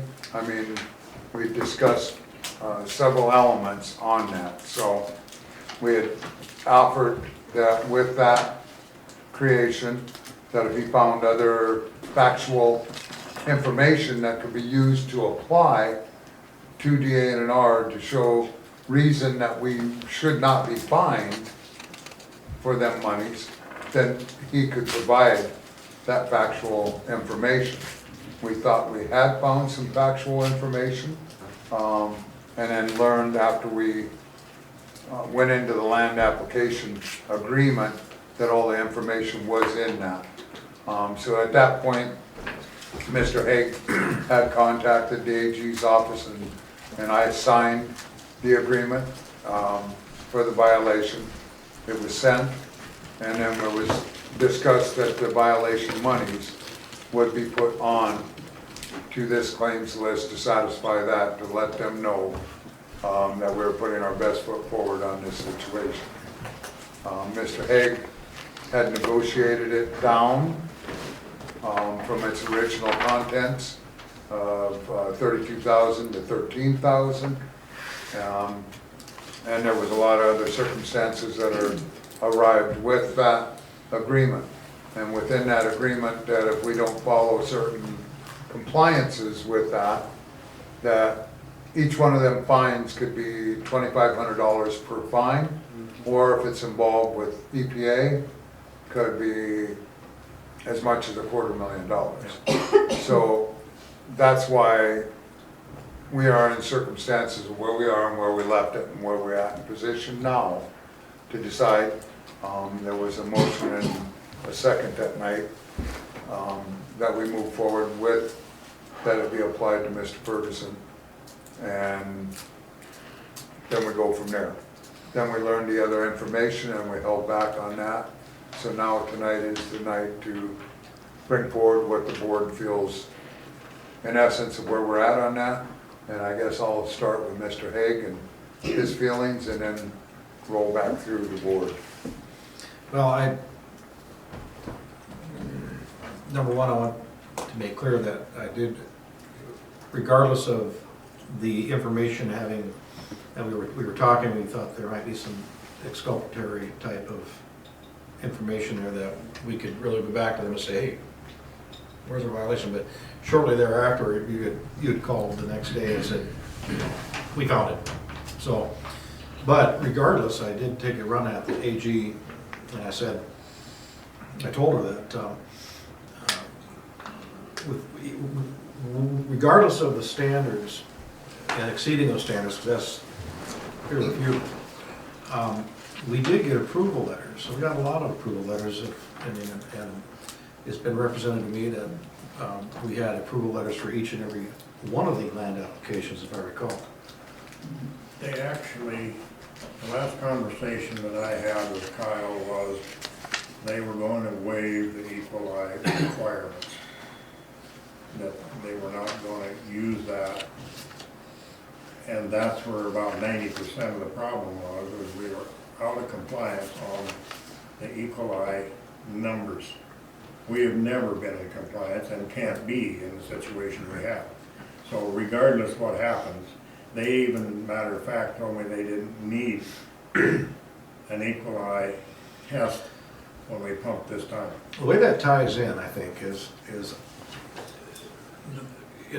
I am of the understanding that the way the Deputy Attorney General put it was that DNR is not going to give you an approval or not. They're just not going to give you an approval. Right. Therefore, it's They moot. can't give us approval. That's why they Right. fined us to $500. Right. Because legally, they cannot give us approval to pump. So That's they right. denied that. Fined us $500 and said, go ahead and pump, but you don't need to check for equal eye. Correct. So, and that is instead of getting what they refer to as an NOV, a notice of violation, which is it carries a whole different magnitude of discussion with it. That if it's a violation of the settlement agreement itself, automatically triggers the 500 and done, gone. So it is. And they also gave us approval, gave me approval to pump it in the spring if we needed to. No springs attached. Better get that, I mean, can you get that in writing? I will, because my question was, what if the construction is not done on the new cell prior to, I mean, what are we gonna do with water if we're full and the new cell is not ready?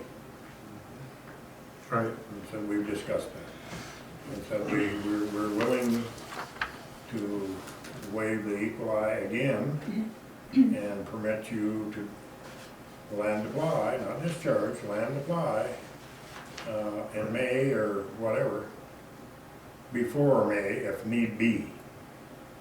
Because Okay. our time frame is May to November 1, and that's why it was so critical to get this thing done, because we didn't need another slap on the hand. And a matter of fact, we pumped today some to finish and clean up, because it would have never got done in time. So we'd have been in violation again because we were out of the window from May to November 1. So have you got that in writing, Yes, that they'll allow us to pump? yes. And you have everybody's, the T's crossed, the I's dotted on that. I'm gonna call him tomorrow and make sure that everything is. But we have an email in that source. An email, will be a letter and an email. When, So there's a paper trail on both ends. I will fill out the paper. who did that go through? Goes to Kyle, DNR. No, I mean, did you go through the office here with it? Yes, yes, So Gail was aware of that? yes. It'll come as an email, but there also will be a letter. stating such, so Who else was with you when you had that conversation? go ahead. No, we got a letter saying that we were denied. Yes, and the reason why we were denied, because they could not give us approval. So that's where the fine come in, of $500. They denied us, but they're gonna fine us $500 for not being approved, so that's where that come into play to go ahead and pump.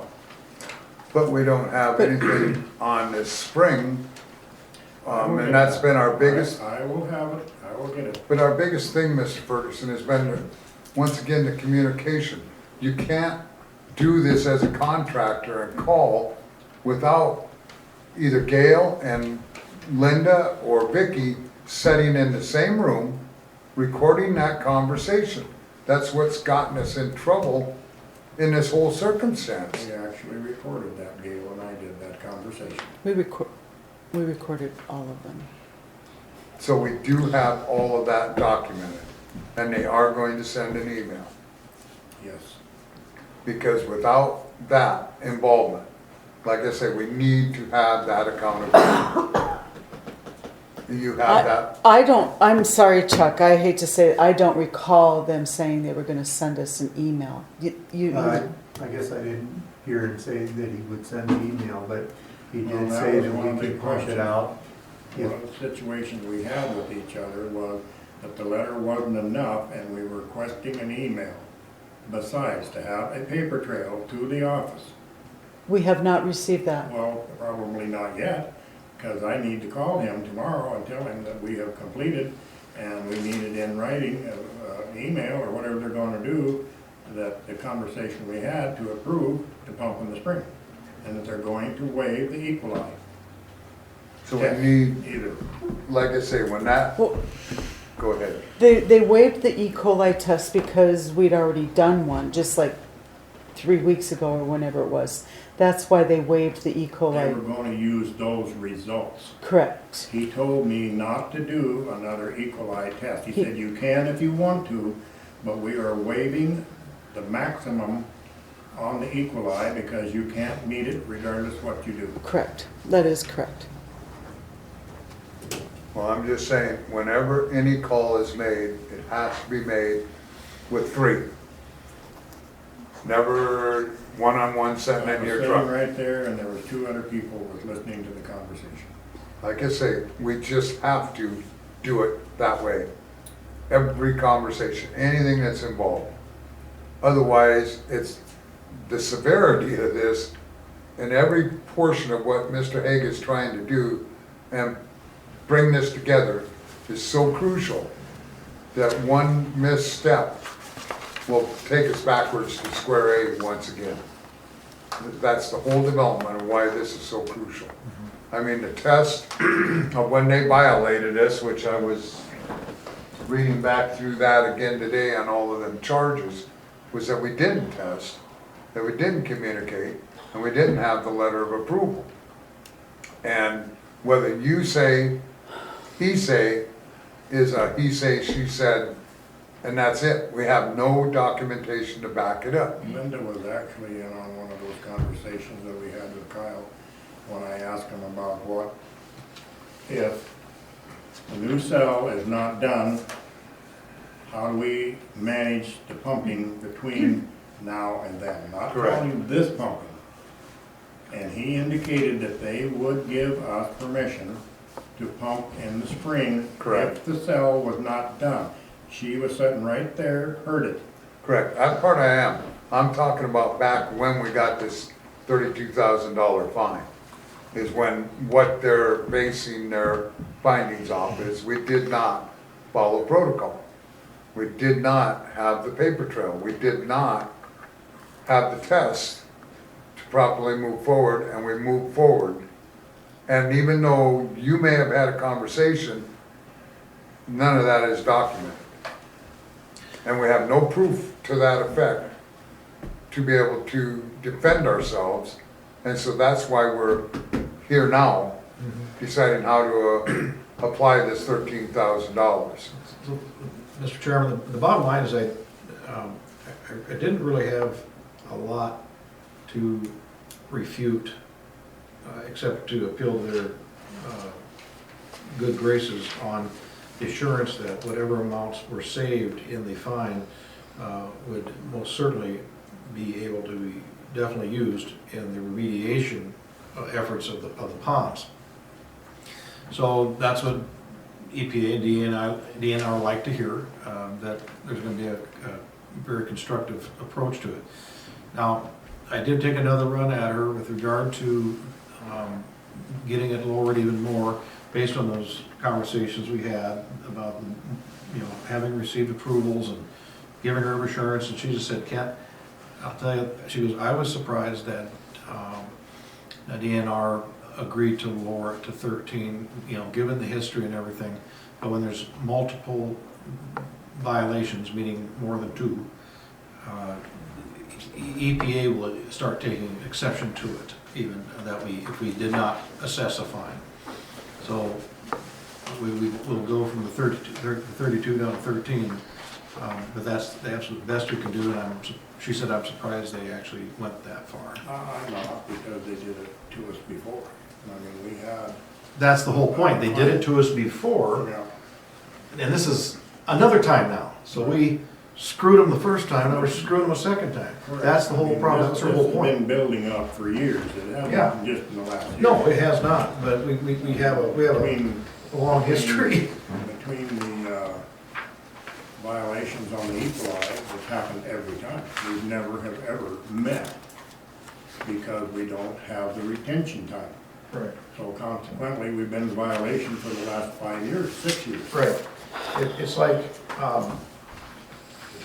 there's a time lag. There's a number of factors that by the time you may have gotten an affirmative response, you already had you had to do the land application.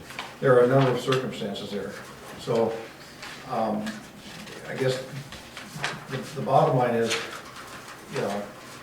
you're Scotty, this is a Starship Enterprise, and you can only give her so much because you only have so much capacity. And when you reach that, you have to do something, or even worse things will happen. And that, as we talked before, is the affirmative defense to all this, is that it was the least harmful alternative to be able to land apply. Otherwise, the other alternatives were not acceptable. And she understood that, and that is an affirmative defense against it, and that's what we were going to take to the water board. So that was taken into account for lowering the fine, of course. But going forward, we need to demonstrate that we are seriously pursuing the pond expansion and other remediation activity, and showing that progress. There's certain timeline to adhere to. So I just want to underscore that, because when we didn't get back right away on, she called me up and said, we're getting, the guys on DNR are getting a little nervous because they haven't heard anything, and they're wondering if Hermosa's backsliding on what they're willing to agree to. And I said, oh, absolutely not. I said they are staunch in making it happen, and that's why we made it a point to execute the agreement and get that sent out to the secretary, the AG, so she can give it to the secretary. That's been done. I think, last I heard, she was still trying to track him down and get it to him, but she said we are proceeding as if he executed it already.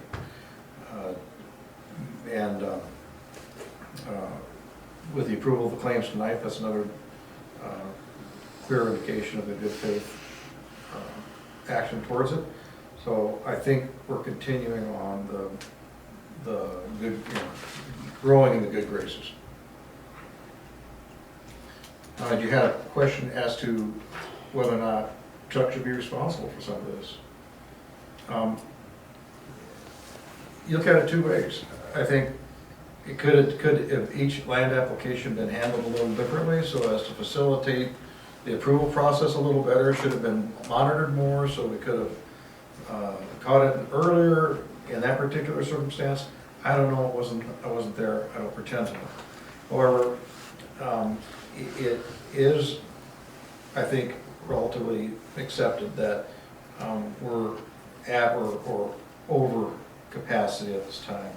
That's gonna result in exactly the need to do what we're doing without some intermittent remediation and then ultimately increasing the size of the ponds. So that's why we're looking at the irrigation, and Elmer had a couple ideas he wants to share with regard to whether or not the pond doctor is really the way to go or not. So we want to look at those. I think the state's open to a number of, any way we think we can do that, facilitate that aeration and efficiency of the pond as they are now, but certainly in the future, so we don't have to land apply it all. That's the number one goal. So given the fact that you have X to work with, could have been handled differently, potentially. Would it have any different result? Probably not. So I guess in my personal opinion, which doesn't mean squat because I'm not a voting member of this board, is that I think a definite recognition and very clear admonition that goes into the file regarding those violations, how they happened, and that, by God, they can't happen again, or there will be additional consequences, monetary or otherwise, that you would be responsible for. But up to that point, I would say you did what you could do at the time. It could have been done differently. So, and also, like you made clear last meeting, it's a dispute, as Vicky pointed out earlier, it's a dispute as to whether it's part of your maintenance. I think it is part of the maintenance because it can't function without that happening intermittently, without land application intermittently happening. So by definition, it would be something that is a part of maintenance that has to happen. Does your contract say maintenance? Yes. Does it say land application? Apparently not necessarily, not that I can recall.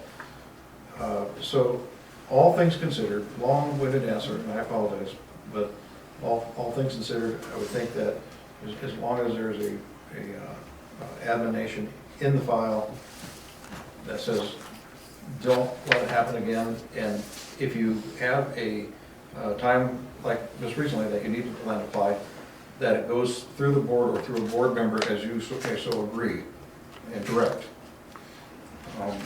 But I know you didn't charge for these extra things that you do, and you do a lot. And this town is not, and this town is very fortunate to have you. In my 20-plus years of observation, I said one form or the other of this town, being a city attorney and not, and certainly right now, I'll be the first to say I don't know. There's a lot that you do that is part of the job, and that should be recognized in the alternative. And to have to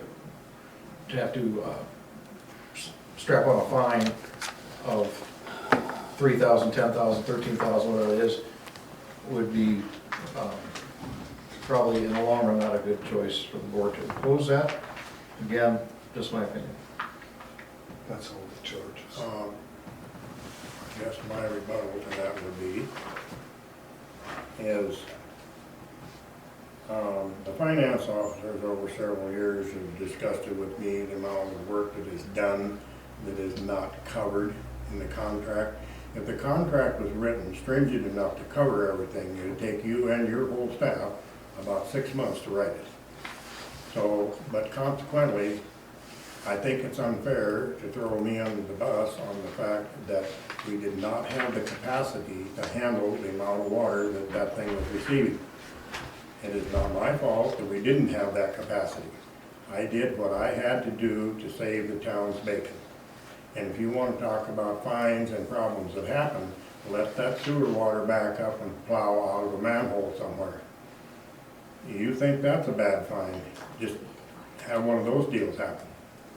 I mean, you just as well take a shot at the Pope, because if a manhole overflows, that's a huge, huge fine. So consequently, being as we didn't have the capacity, and that has a twofold. By pumping, we're keeping it from backing into the town system, which was an emergency situation. I always gave the town plenty of notification. We've got a week, or we've got a few days, or whatever. This has got to be pumped. It has to happen. So then I would call DNR, and as you well know, that most of the violations here have been because the equali is too high. The only way you can bring that equali down is retention time. And we were not getting 180 days, okay? This last time that we pumped, we had 160 days, and we had 48,800, and we're allowed 126, and it had 160 days retention time on it. So a lot of these would not have been acquired had we have had the proper retention. Right. And I think that's just what I said. And I mean, yeah, pretty much. So I'm glad we're in agreement on that, but and it continues to push the question of increasing that capacity, getting it to where it needs to be for this town to grow. That's the bottom line.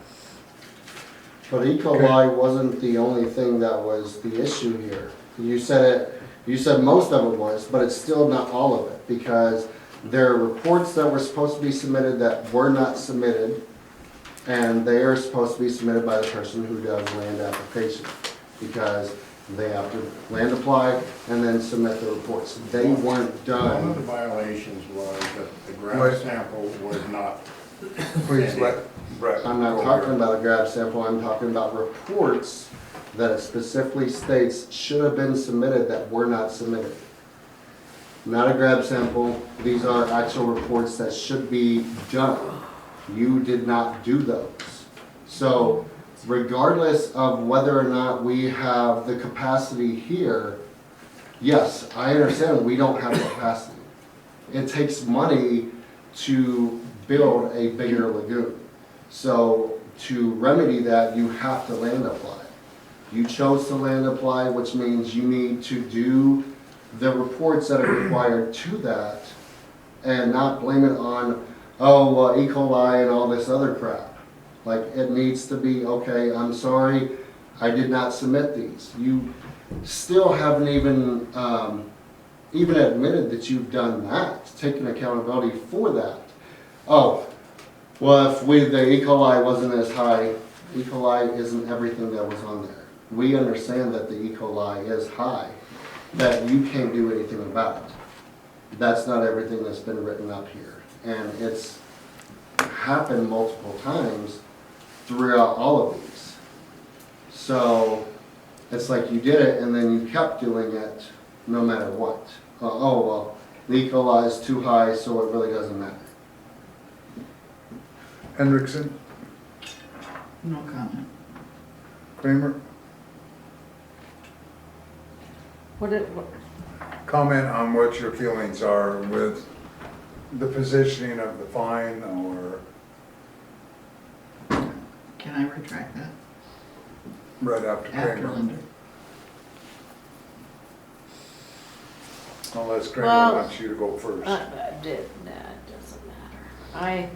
I'm with Brett on the fact that, you did not submit the report or, whatever.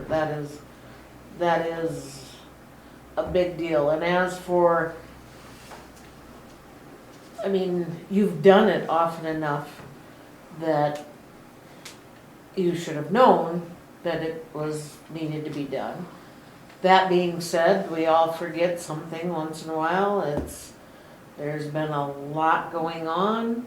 I can't argue any of that. But I do not believe that the town should be responsible, or let me rephrase that the citizens should be responsible. We have, the fine is, how many dollars again, excuse me? 13,000. 13,000, was 32,000. Yeah, thank you for that, Kent. 13,000, and we have how many water users? How many water bills get sent out, Gail? 284, I think it is. 284. Okay. So over 2,000. That basically means that if the town eats this fine, that each water user will be paying $45.77 to pay for this fine. I mean, the fine has to be paid. It has to be paid. There's no question. We're not arguing that point at all. So now it's whether or not, it's who's paying the fine and who's responsible for the fine. And so if, as board members, we decide to pay this fine, the town pay the fine, we're basically telling 284 residences that they're getting charged $45.77 because a report didn't get filled out and our alkali is too high and blah, blah, blah, blah. Is that fair to 280 some citizens or households? That's kind of where that's kind of the analysis I was. Sorry, going through. I yeah. agree. Is it fair, or really what it comes down to when you monetize it like that? Well, Yeah, it puts it in very real terms. It's real terms. Now, I mean, in the grand scope, however, with regard to how the results would have looked, regardless of how the reports were filled out, again, not condoning that it should have been done, simply should have done in a different fashion or in a more proper way. But the results would have been the same as far as a high equaling, those kind of things. yes. Now, which would have resulted in the fines, because we've got to repeatedly do this because our lagoons can't keep up. Yes, we have to. So, and I think all things considered, again, just my opinion, is that this town would have a very difficult time replacing the different things that Mr. Ferguson does in getting competent personnel to do that, putting them in place. It would cost far more than $45 per user. I just want to say that. I think when you really look at it, it's in the town, the citizens' best interest that Mr. Ferguson is here rather than not. And whether or not imposing the fine would result in him leaving or not, I don't know. That's his call. But I can't imagine it'd make him feel warm and toasty either. But the bottom line is it can't happen again because the CMOM is in place. We've sworn to God and everybody that that CMOM is going to be observed like the gospel itself. So once we are up and properly functioning, and until then, doing everything we can to give all indicators of strict adherence to that settlement agreement, we're going to stay in good stead with DANR. Life in general is going to be easier in the public works world of Hermosa. And if it doesn't, then there has to be real consequences. If something happens where procedures were not observed, and if they weren't, why weren't they? And did the board approve that, or were the proper members of the board that are designated to oversee it, were they notified saying, hey, we got to do this, we got to do it now, we got such and such happening? However that works. But certain protocol has to be very clear. And if he violates protocol, and which results in a violation of the settlement agreement, which results in a fine or other sanctions, then in that event, because of your malfeasance at that time in the future, that would have to be addressed very, very strictly, up to including insurance, making a claim on the insurance, however it might be, E&O insurance. So bottom line, I think on the macro scale, the town's getting a better deal than just $45 a head. Okay, so then I have a question to you. So you're stating that basically the town will pay the fine. That is your recommendation, that the town pays the fine, and that we put in all these rules and regulations that Chuck now has to follow. And yet, the contract itself, we can't even agree about the contract stating whether or not it's his responsibility or not.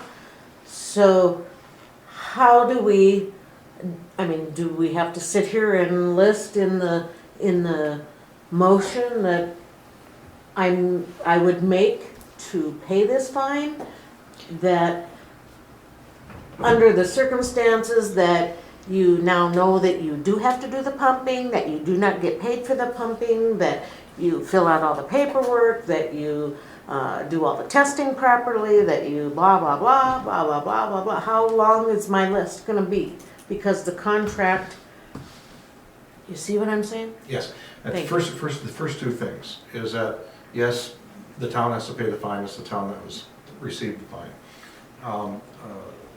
Secondly, we've executed the settlement agreement, and that now becomes one of the terms of the contract.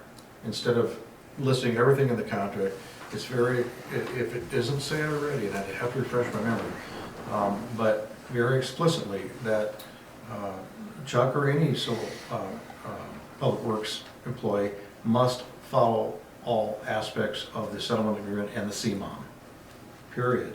Absent doing that, then there are penalties involved on a number of levels, depending on the severity or the disregard for the requirements in them. So, Disregard, remember that, that goes right in that motion. I like that word. Sorry. So if we may, Ms. Hendrickson?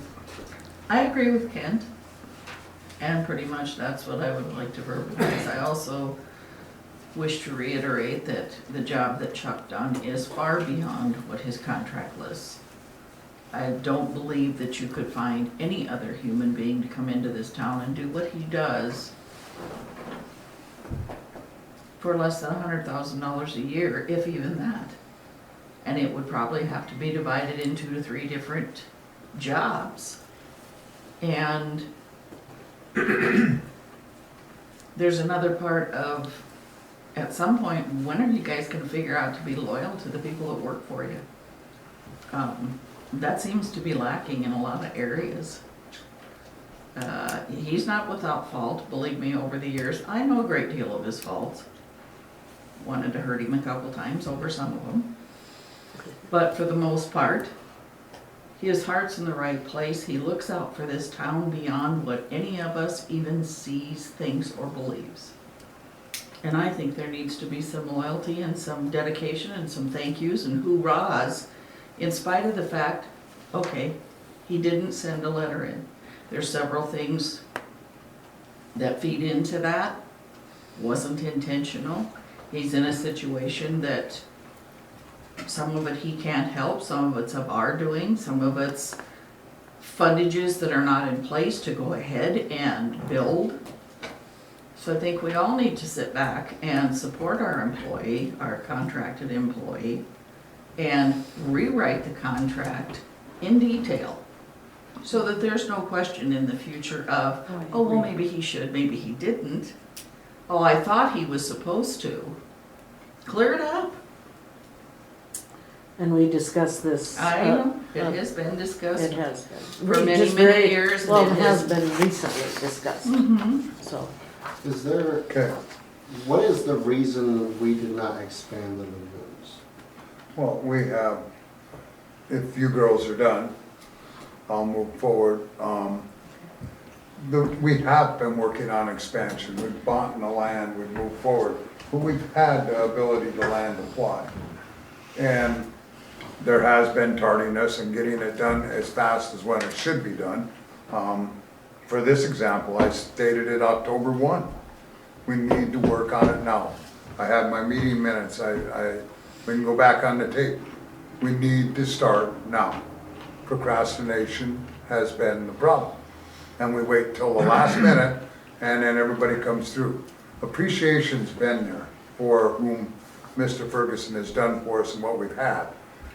There's also been other comments brought back forth also, and appreciation goes both ways. And if that appreciation isn't shared, then circumstances are harmful in all the circumstances.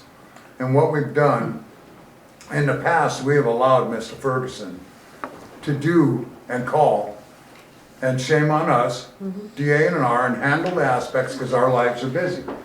What we're getting paid for this meeting each time, and the amount of commitment we do to it, is in a circumstance that we've allowed him to handle that. Shame on us, because we weren't involved to be there to make sure what the monitoring was going on, or the department heads weren't there to monitor what was going on.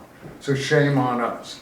We've allowed it, and we've enabled him, and we've given him that authority and that power when he's a contractor, not a voted on municipal town board person who makes the votes for the decisions of other taxpayers. So shame on us for allowing that to happen with Mr. Ferguson. I've turned my head to a lot of stuff that he's said about me and that he's done about me, and I've left it lay on that circumstance. And you can grin, you can smirk, you can do whatever you want because of the aspects. If you want that respect, you put the respect back where it needs to be. But in the contracts, when you say that there's not enough in there, I've read them contracts and there is enough in there. And we've used them contracts for years. And the services have been done for years. Just like in the CMOM, it's very spelled out. All water and sewer related operations and maintenance, O&M activities are performed by one full-time contractor and one in training employee under the supervision of Mr. Ferguson. Responsibilities related to the sanitary sewer system include the response to emergencies such as sanitary sewer overflow, response to customer calls, sewer line preventive maintenance, location of underground utilities, identification of system inadequacies, and other related functions. The public works contractor performs maintenance work on both collection and service lines and tap installation. How much more clear can it be? That is part of them operations. And that CMOM is a Bible. Now, as far as the fine goes, yeah, we voted, all of us, 4 of us, that he gets that whole fine. One voted 70-30, because Mr. Haig said maybe there needs to be responsibility of 70% and 30% on Mr. Ferguson or vice versa.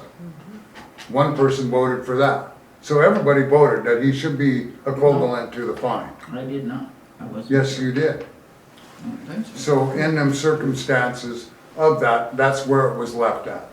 Then we had new evidence come out about it. Upon the execution of this agreement, we paid the $13,000. Number 2 is the town should submit an approval of set of plans for upgrades to ensure for the lagoon by January 1. That's why the sludge is so important.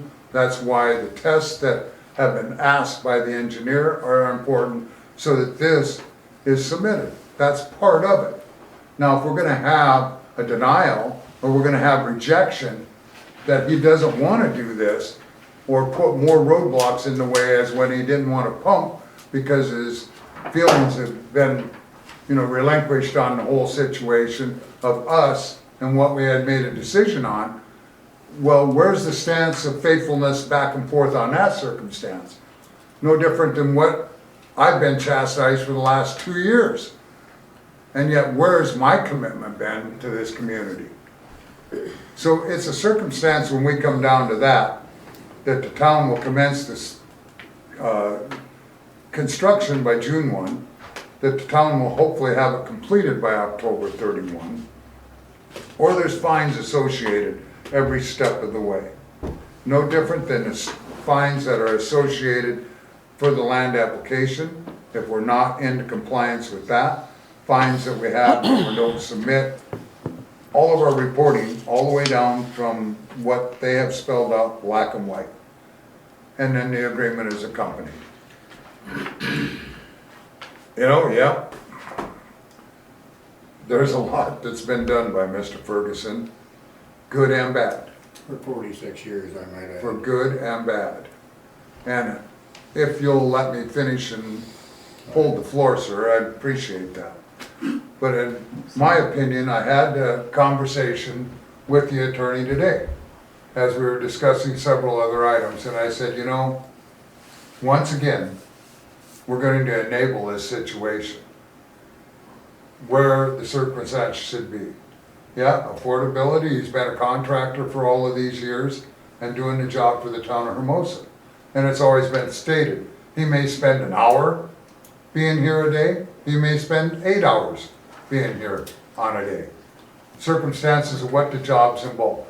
But he signed up for that job and fully was aware of what he signed up for, Just a year ago, signed the contract? correct? Did What's he- that? Did he just sign the contract a year ago Right, at that wage? correct. Okay, sorry. So the circumstances that I said to Mr. Haig were, I felt that the letter of reprimand should be in the file.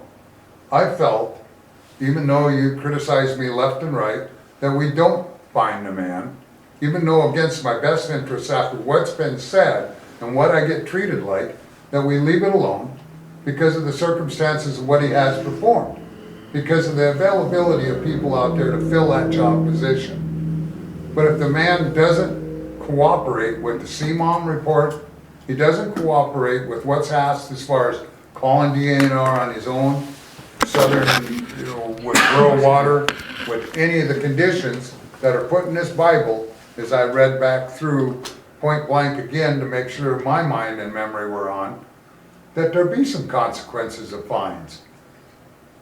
That we do relinquish that. How do we establish that? I don't know. I don't want to go there. I don't want us to have to go there. But there are reasonings why this wasn't handled. And it could have been pumped in time, should have been pumped in time, It was pumped but in we time, always wait Jim. till too late. As far as capacity, that was built to handle more capacity than what we've had developed. I don't even want to hear that excuse. That's another reasoning where we come back to. So I'm sorry. I don't want to hear if the lagoon would have been built. I don't want to hear any of them stories on that again. We're trying the best we can. We went to US or DANR. We've submitted the plans. We went through the engineers. We got there, we thought with First Interstate Engineering that we were going to go there, and we looked for bids from another engineer and saved 50%. We saved this community $6 million off a water and sewer project. Why did it take us longer? Because of common sense. Who in business fact is going to allow their citizens to spend that much extra? And we were going to go for it and backed off. So we're in a circumstance now where it's like, you know what? I'll agree to disagree with you every day, but I still respect you. I don't talk behind your back. If I got a problem, I talk to your face. And that's the way I've always been. That doesn't happen in any other circumstances because it always comes back. But I do. And that's the way I've always been my entire life. And the way the circumstances are now, I still feel that way. That we go ahead, the town's gonna eat it, and we move forward with where we're at. By God, if in that letter of reprimand something happens where he doesn't follow the procedures and policies, well then, Katie, bar the door.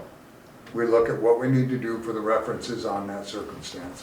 I'll get with you, Tanya, here in a minute when we get done with this board and make a motion to rescind what we've already motioned, or whether we motion to stay where we are. But I think that's where we need to be, and that's where our availability needs to be. We need to get more support for the projects, not against the projects. There was mistakes made on our North Water Sewer Line, and we know that. But by God, if somebody isn't involved, they fight that project every bit of the way and they make it even worse. And what have we spent to try to build ourselves back? And then what we've done in this Facebook crap that's hurt this community for the next 10 years. We're under a microscope that is frickin' ridiculous. So it's a matter where factual finding was looked and observed and researched, we wouldn't be in the problems we are on that aspect of it either. We need to work together as a community, and we've done that. We've had our disagreements, but we have had our moments. We still move forward and we still make things happen. So I want that motion to rescind what we made for a motion to apply the fines to Mr. Ferguson. Who made the motion? And did we make that? No. Or was that, okay?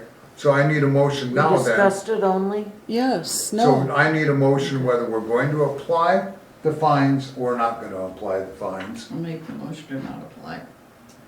And a letter of Not to reprimand. Chuck, and a letter of reprimand. And if circumstances aren't followed by department heads being involved in every conversation of any element with any government entity, that there will be a reprimand of that. Okay, Does that sound fair? all right. I have a motion, do I have a second? Yes. Second by Kramer. Discussion with the board. I have only one question. Did you get the answer you wanted out of your question? No. But that's so- why we haven't so- started it. Yeah, I think, Dan, this is what I told DNR, is that, because that's a fair question, because we don't want it to look like we've been sitting on our hands for 10 years and all of a sudden we wake up. Right. But a number of years ago, like Dan pointed out, we purchased the land for expansion and had the availability of that land immediately there. Over Saved 10 us- years ago on the land Yeah, purchase. to do a land application, and there have been And it's ongoing been efforts. 5 years that we've been with the engineer, facility plan, and trying to put it together. Yeah, and the grants, now we finally got the grant. When we kind of started this little endeavor, one thing I wanted to make sure, wanted to point out and did point out, was that we're finally positioned to really do something about this. Land in place, design done, well, design in works, but substantially done, enough completed to get the award of the grant, you know, so we made a lot of strides in the last number of years, and now it's time, and we're ready to pull the trigger. Fortuitously, it's also, it happens to be the same time that DNR gets really, really tough with us, and we're able to say, time out, we understand, but here's what we've done, and here's what we are doing, and there's some real things. Correct. I wanted to make sure that, yes, we weren't just sitting on our hands, because this, I fully believe, 100% is not just Chuck's fault at all. The town does need to take responsibility as well, so I agree with the motion that was made. And that was the reason I was asking the question. Thank you. And it's been 2 years for First Interstate Engineering working on a facility plan. Then we went into the bid motion, and 2 more years for ACES. So I mean, we burned up 4 years trying to get to this positioning for our lagoon. And it's governmental, Monica, I'm sorry for this, but governmental is the slowest entity to try to put things together. And the hardest thing for a person to learn in this business, patience. Because it takes so long to do every step. Hendrickson, you have a comment?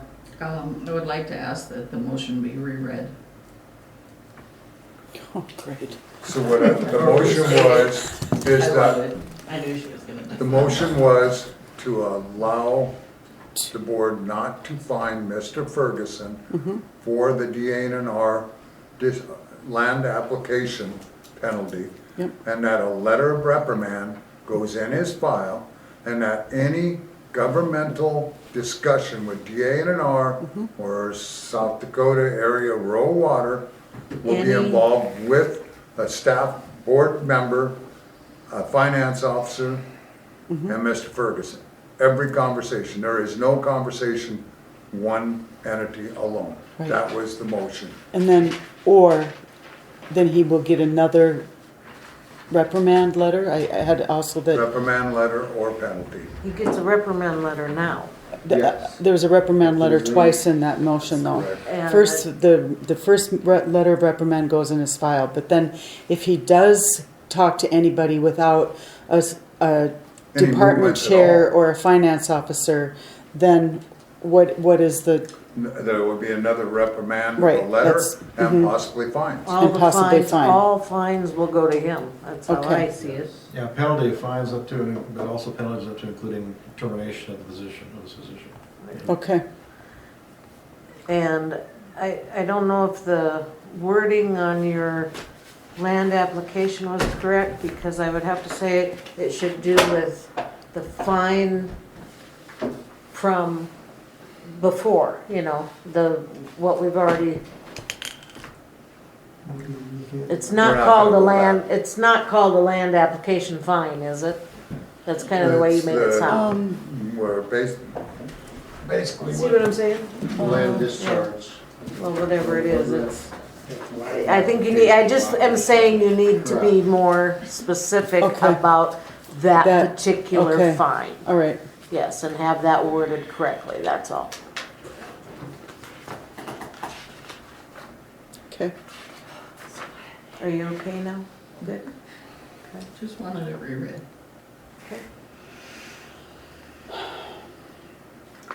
And here, basically just, that's what it is the violations of land Violations. application. You had a comment, Tanya, while we're in discussion? I don't know. I'm just a little upset. If you can't think about having someone pay for $100,000 to come run the wastewater department and get it up to compliance and everything else like that, talk to my husband, because he will put you guys into compliance within 2 years. You guys can go back to where you guys are literally going into the river instead of applying it onto the ground. Which we are on the ground. Yeah, but no, you can go into the, was it Battle right. Creek, where you guys did many years ago? Many years ago, it's been like that. All the research I've done and everything else like that, and it's like, what has happened to this town? Okay? He's been here for what, 46 years, Ferguson has? Maybe it's time for him to not retire, but put his jobs down to certain areas, not spread the poor guy to hog heaven all over creations. Give him time to do one thing, not everything. So it's like, maybe you need to hire more people. Have him maintain just the water system and have someone else maintain that wastewater system. Because now he's doing the lights, the streets, the water, the sewer, on call this, on call that. It's a miracle this poor man's alive. We've discussed that. Thank you, And we need a budget to do Yeah. that. thank you. Thank you, Tanya. So I'm sorry. I've got to go home. I've got to go to bed. Okay, we've got a motion on the floor, we've got a second, so we'll put this to rest. We've spent a Hour. very warranted time on it. All in favor, say aye. Aye. Opposed, same sign. Motion carried. Anything further in Public Works, Mr. Ferguson? Make one last closing statement. Took an outsider to tell you that we've sat on this for 7 years and why hasn't something been done? So the alternative is not very good, hauling 1 million gallons of water to Rapid City's treatment plant. That was Aware of looked that. into, $40,000-$50,000 to transport that water. We're aware of that. The only liable reason the land apply is because the adjoining landowners agreed to let us land apply, which has saved us buku hundreds of thousands of dollars over 7 years. So, And benefited them some also. you know, Thank you. Okay, I'm going to ask then that we'll have a motion to remove item F, item G.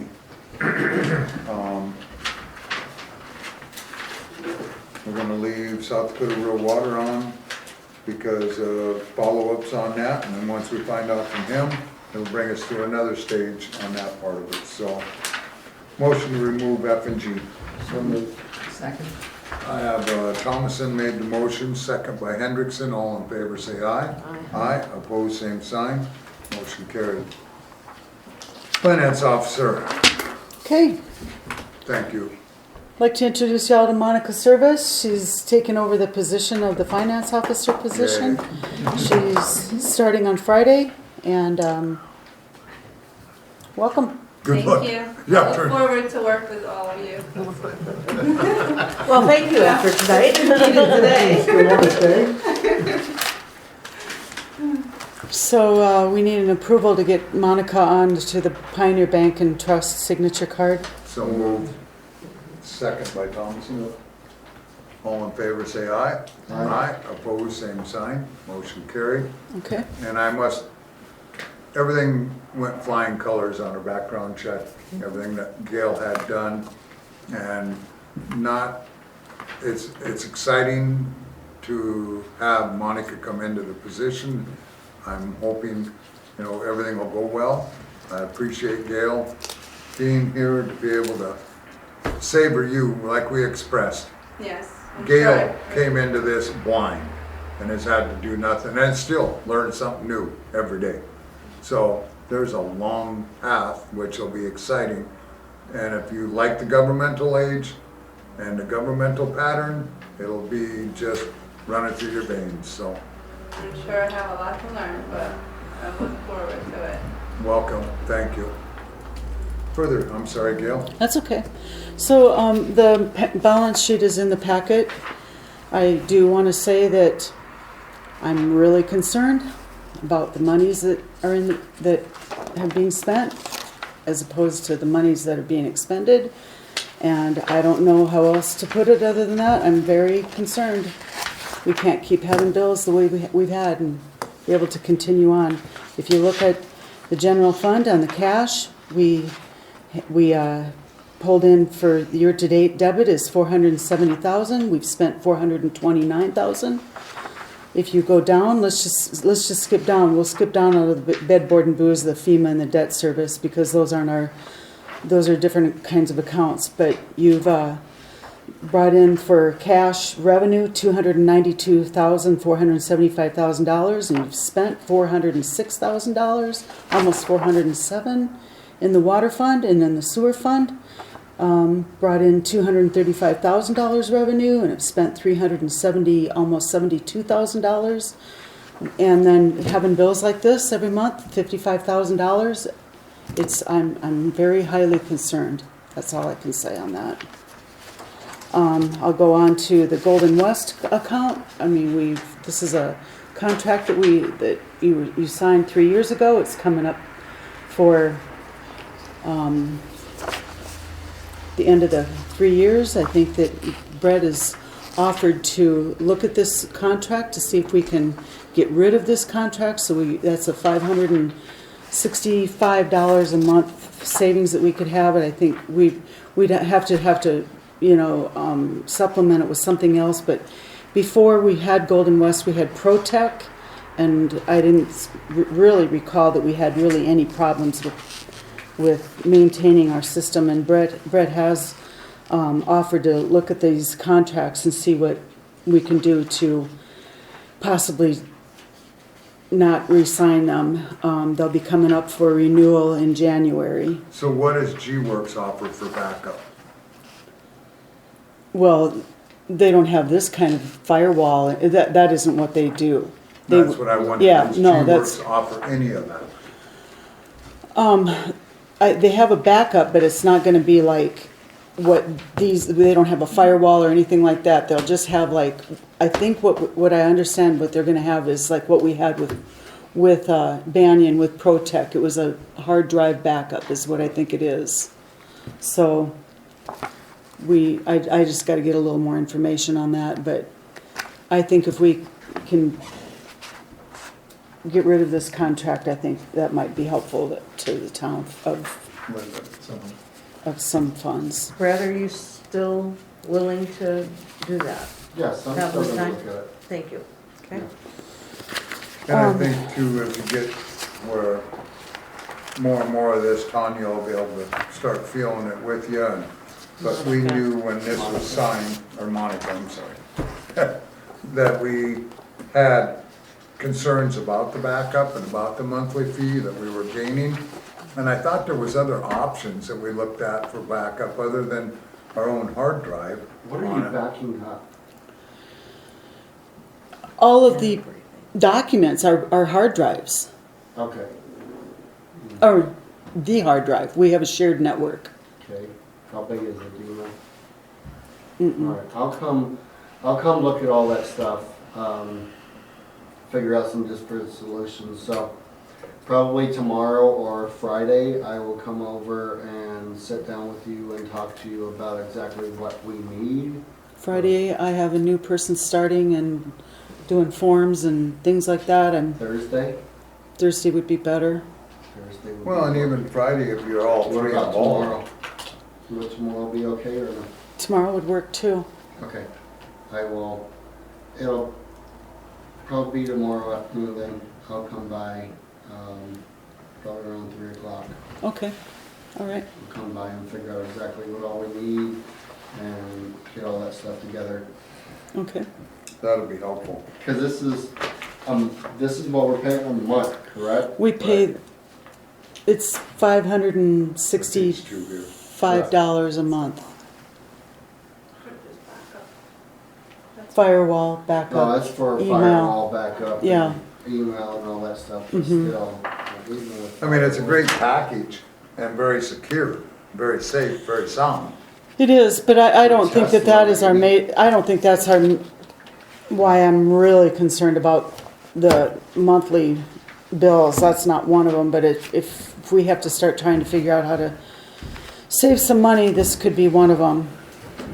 We can't Okay. keep spending the money that we've been spending. It just can't happen. Sorry, Kent, I don't, nothing. No offense. Yeah, no offense, but it's So- $10,000 a month in attorney fees and engineer fees. It's killing this. It's killing the financial budget of Hermosa. So that being Very said, concerned. we need to, although we all want more lights. But I would, Reality is we the can't reality is we can't afford them, that's what I would say, at this point in We're time. just gonna get estimates and see where we're at.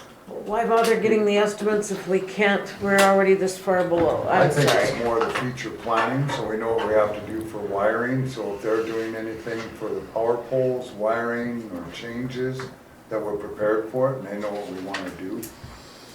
So that's why the effort is worth their time. And some of the stuff might be easily done with less monies. Okay, And if there's grant monies out there, we've got an estimate. okay, So, sorry Gail. The I thing about interrupted. grant monies is you have to always have a match. And we, depends on Midwest, there was a lot of good stuff that they said out there that you didn't have to have too. okay. So, we just have to look, we just have to find it. There's a lot of money out there, it's just finding it. Further.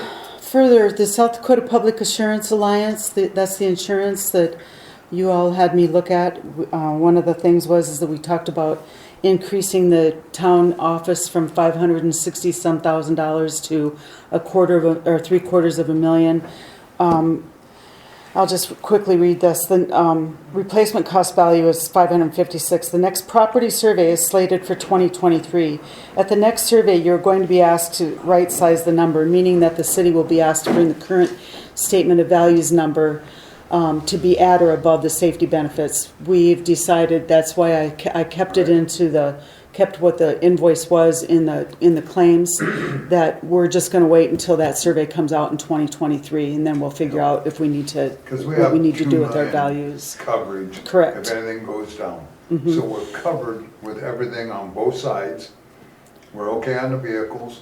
By We keeping looked at every aspect of it. this So number, you do have access to the blanket limit, which is shown on your property schedule as well. Currently, the blanket limit for your property is $2,229,000. Law enforcement, we did remove that coverage on the law enforcement. not the, Vehicles. not the vehicles. The sirens, we increased the sirens from 45 to 70, an increase of $25,000 for each siren, and we increased the floating aerator to 68,000. I asked about having a new invoice. She said, let's just figure out what the lowering of the law enforcement is, and if whatever, and we might have to just get a revised invoice. But for now, she asked to get the invoice paid. Yeah. Yes. Yeah. So, that's it for my report. And Steve Esser is the one from Pennington County that actually gave us that update on the sirens, so. Oh, excuse me, I do have a couple other things. Joan Harris wanted me to ask, and since we did have two in here of planning and zoning, but we only have one now.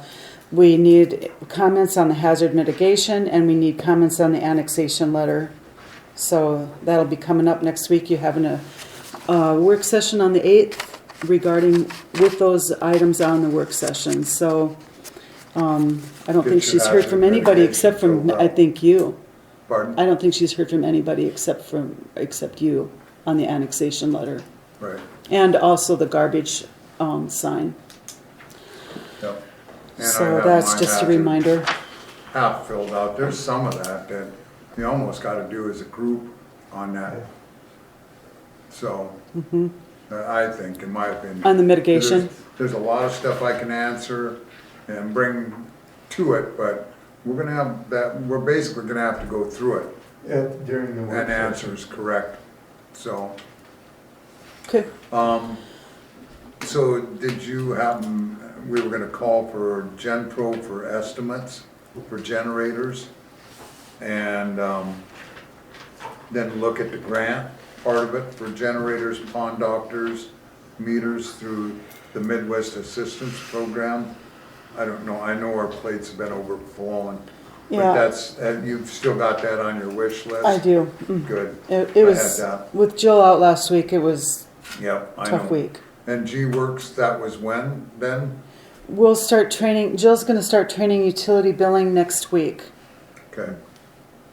That was my. How is Jill question. feeling? She went home this afternoon, she It's kinda. hurting. Mm-hmm, She tweaked it at one point. mm-hmm. And the Forest Service grant, we were gonna just watch that as we get through the hopeful part where we get Monica trained, and then we bring Gail back as our 20-hour-a-week person and have her looking at grants, looking at, I'm really concerned about that, Dan. That's not in the budget, and I'm not sure how you guys, we're gonna take baby steps, just take it easy and take a breath. There's monies to be able to find, and if you can find them, we can apply them. So, there's a lot of them grants, you get paid for finding them and applying them and putting in, so it's just baby steps, it's our thoughts, so. okay. So I need a motion to remove item 8. So moved. Thomason makes the motion, second. Okay. Kramer, all in favor say aye. Aye, opposed, same sign. Motion carried. Old business, item A is pending, work session. B is pending. C, D are spring items. They're only on there for that purpose. And item E, we've cameraed the drainage. Once Mike comes down, that'll be shared, and then we'll review that. New business, the Hermosa Library, we've already discussed that. We've seen the agreement, we only got it on there, so we've got the finalization that comes through from Tracy Kelly. Correct. Custer County Commissioners meeting, we already made the motion for the per diem for a member to attend, but we didn't put per member, it's for any representative then. If there's 2 of us go, that's the only thing I didn't know, did we put that in there? We put it in as, I didn't see it. Hendrickson, What is the pay per meeting? pardon? How much is the pay per meeting? Because last I knew it was 75. 50. It was 50 for any meeting other than our board meetings. That's So what it then- used to be. But we So put it now what, in now as what's the 75. question? How much we had made our motion to pay, and that was 75. Seconded to approve payment of 75 to town representative to attend Custer County Commissioners meetings. Okay. So if That's- two go, do both get paid? One, just one. That's what I thought. And Just, that's all we. says- I didn't do plural, town representative. Correct. So Okay. it's only for that member. If we have two, then it'll have to be a motion to approve for another one to be paid for. Okay, Because we only need the one, and if I go, I volunteer. That's my time. So I'm fine. well, wait a minute, because you're in the claims to get paid. For that- That's why that came to mind for me, Where's because my I always claims? thought it was 50, wasn't aware it went up to 75. It did at the last meeting, Correct. Oh, well, but, There you you're go. on the claims, Dan, to be paid $75. Where's my claims list? Right here, it should be right here. For each one of them? Well, on tonight, because you went to that meeting last week. Right, correct. And we okayed it. Yeah. Unless you need to pay you to go over. No, I called Gail during the meeting, or before the meeting, or after the meeting, or whatever, and I said, Right, we were, I said, no, I don't need to get paid for this meeting, so. we're good. Okay, And we can split it. But it's just so important. Right Oh, it now, is, oh, yeah. We can't miss any of them anymore. Right, exactly. So, item C was the fencing estimate, and that's all it was an estimate. You said this other gentleman wanted to bid it, and so if he meets with me, I'll take him down, and give him the he's been same, down there before. well, I'll give him the same parameters, so, that I gave this other one, and Well, what's gonna be I applied. don't wanna be involved in being accused of bid rigging, so I kinda dropped it. There is no bid rigging. Well, there was conversation about if I would give out this information, it would be bid rigging, so I just went. No, I said, I don't want the other individual to get the I information. would never do that.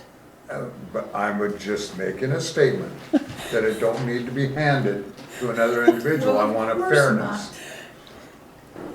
That's a given. No, I would Jesus hope so. frogs. So anyway, if he wants to meet with me, I will go through it with him and show him exactly what the other individual did. So it's apple to apple. That's all I stated. Water rate structure resolution 2022-06, first reading. okay, The only question I have, before you read it, is if we want to put,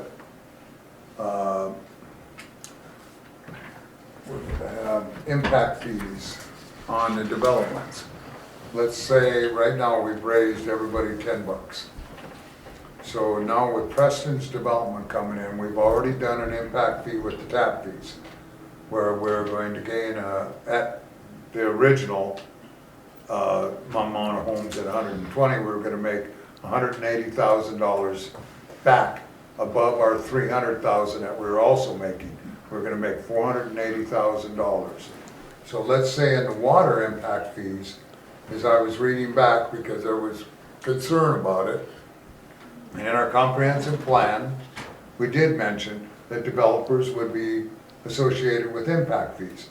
So what if we wanted to put an extra $10 on the Preston development, or $10 on the new Hermosa Hills development, extra impact fee to help cover our maintenance, cover our drainage, cover any of the others, as what Rapid City does with impact fees on that.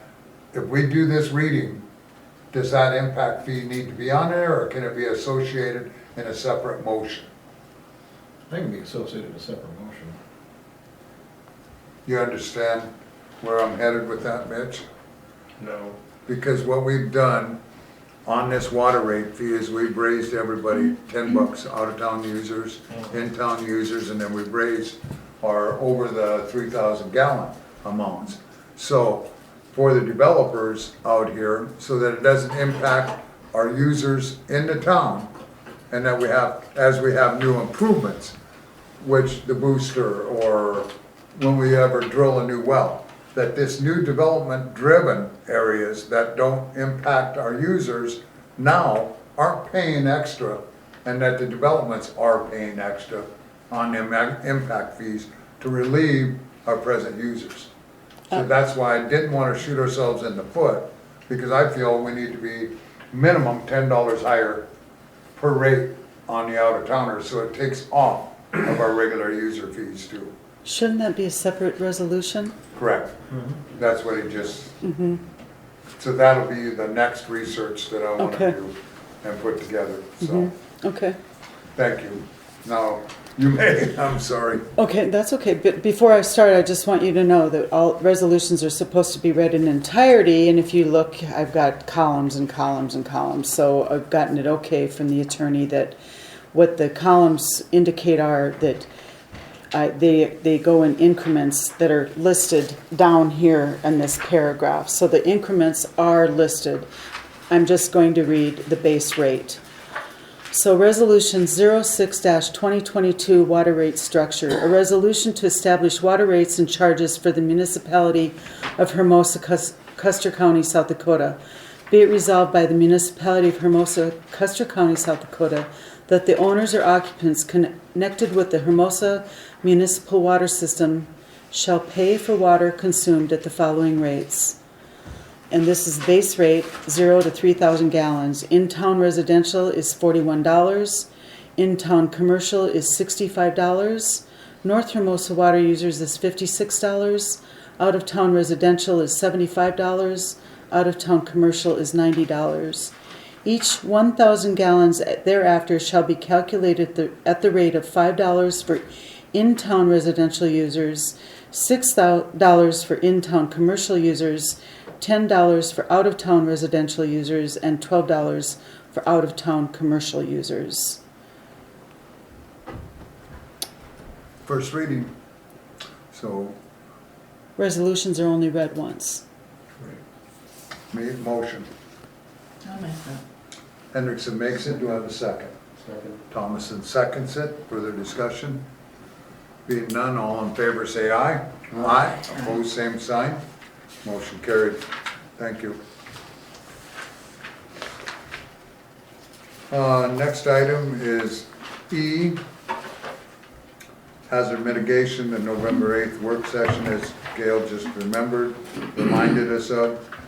And then we've already approved the per diem mileage and all of that, so, Pardon me? yes. We have not approved the mileage. Oh, for the representative. Uh-huh, correct.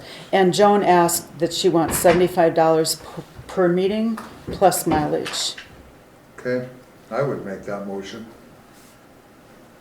I'll second it. Second by Kramer, further discussion? Yeah. For the hazard mitigation board. Oh, We've got that huge packet, and then we need a representative. Counties, I mean, everybody in Right. western South Dakota is doing this right now. And to be part of the FEMA, you have to, just like Black Hills Council, local government. Yep. Yep. You had a question? On kind of a statement, I wanted to remind you that a part of that is the more people that we have that come into the work studies, and when we're doing that, the more people we have, the more money comes Per to diem. us for doing it. Yep. Yep. Okay. So they, in kind is what they call it. Correct. Where they can get that reimbursement, so. What's your mileage per diem, state rating? Do you know what it is? I thought it was 51 cents. No, that's federal. State was, the last I knew was 38, but I don't know. I don't know what it is, state rate. I don't know, So in the sorry. motion, it'll be per state rate Per on state rate, mileage, okay. and then the 75 is per meeting. Okay. Motion and seconded, all in favor say aye. Aye, Thanks. opposed, same sign. Motion carried. Thanks, Mitch. Any items from the citizens? If not, trustee input, Hendrickson. I'm done, I'm shot. Thomason. It's been good working with y'all.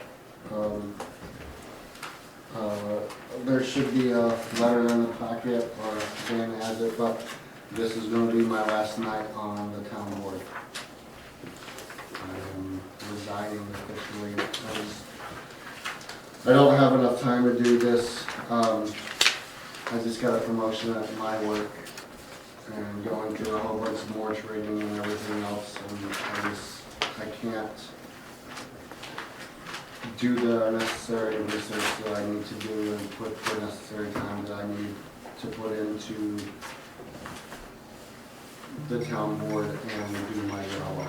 So as much, I really appreciate the opportunity, and I've learned a lot, and I've loved working with all of you, but I am stepping down. Sorry about So, that. Kramer, that's your input. Yes. Kramer? will you step down to P and Z? I don't know yet. Okay. I would like to, but I am not making any promises just yet, because I don't even know how it, I'm already really busy, and we'll see. Okay. Well, congratulations on your promotion, and thank you for being a part of our board. You have been appreciated.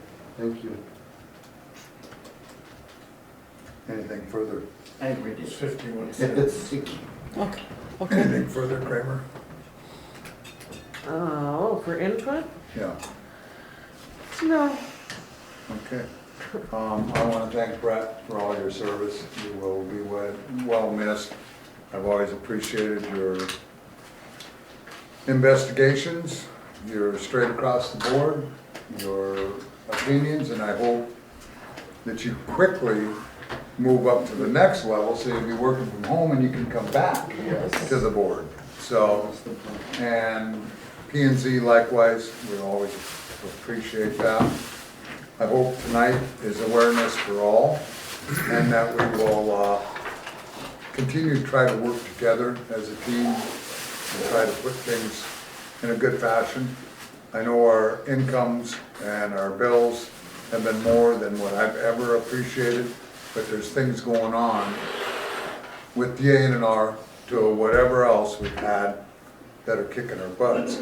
We need to get our development coming so we can put more revenues back in the bank and get things moving forward, and that's how you fix what we're having right now. We put a lot of monies for infrastructure forward, and now we have to start getting them benefits back. So I appreciate all that. A motion to adjourn I'll make that. Second. at 9:02. Motion by Hendrickson, second by Thomason. All in favor say aye. Aye. Opposed, same sign. Motion carried. What is the rate now? Buddy, Yes, sir. I'm sorry, What what? is the rate now? keep it in mind, 51. and still have got time. Thank you. Say that again? Okay. 9 minutes. We don't Nice to see you. always-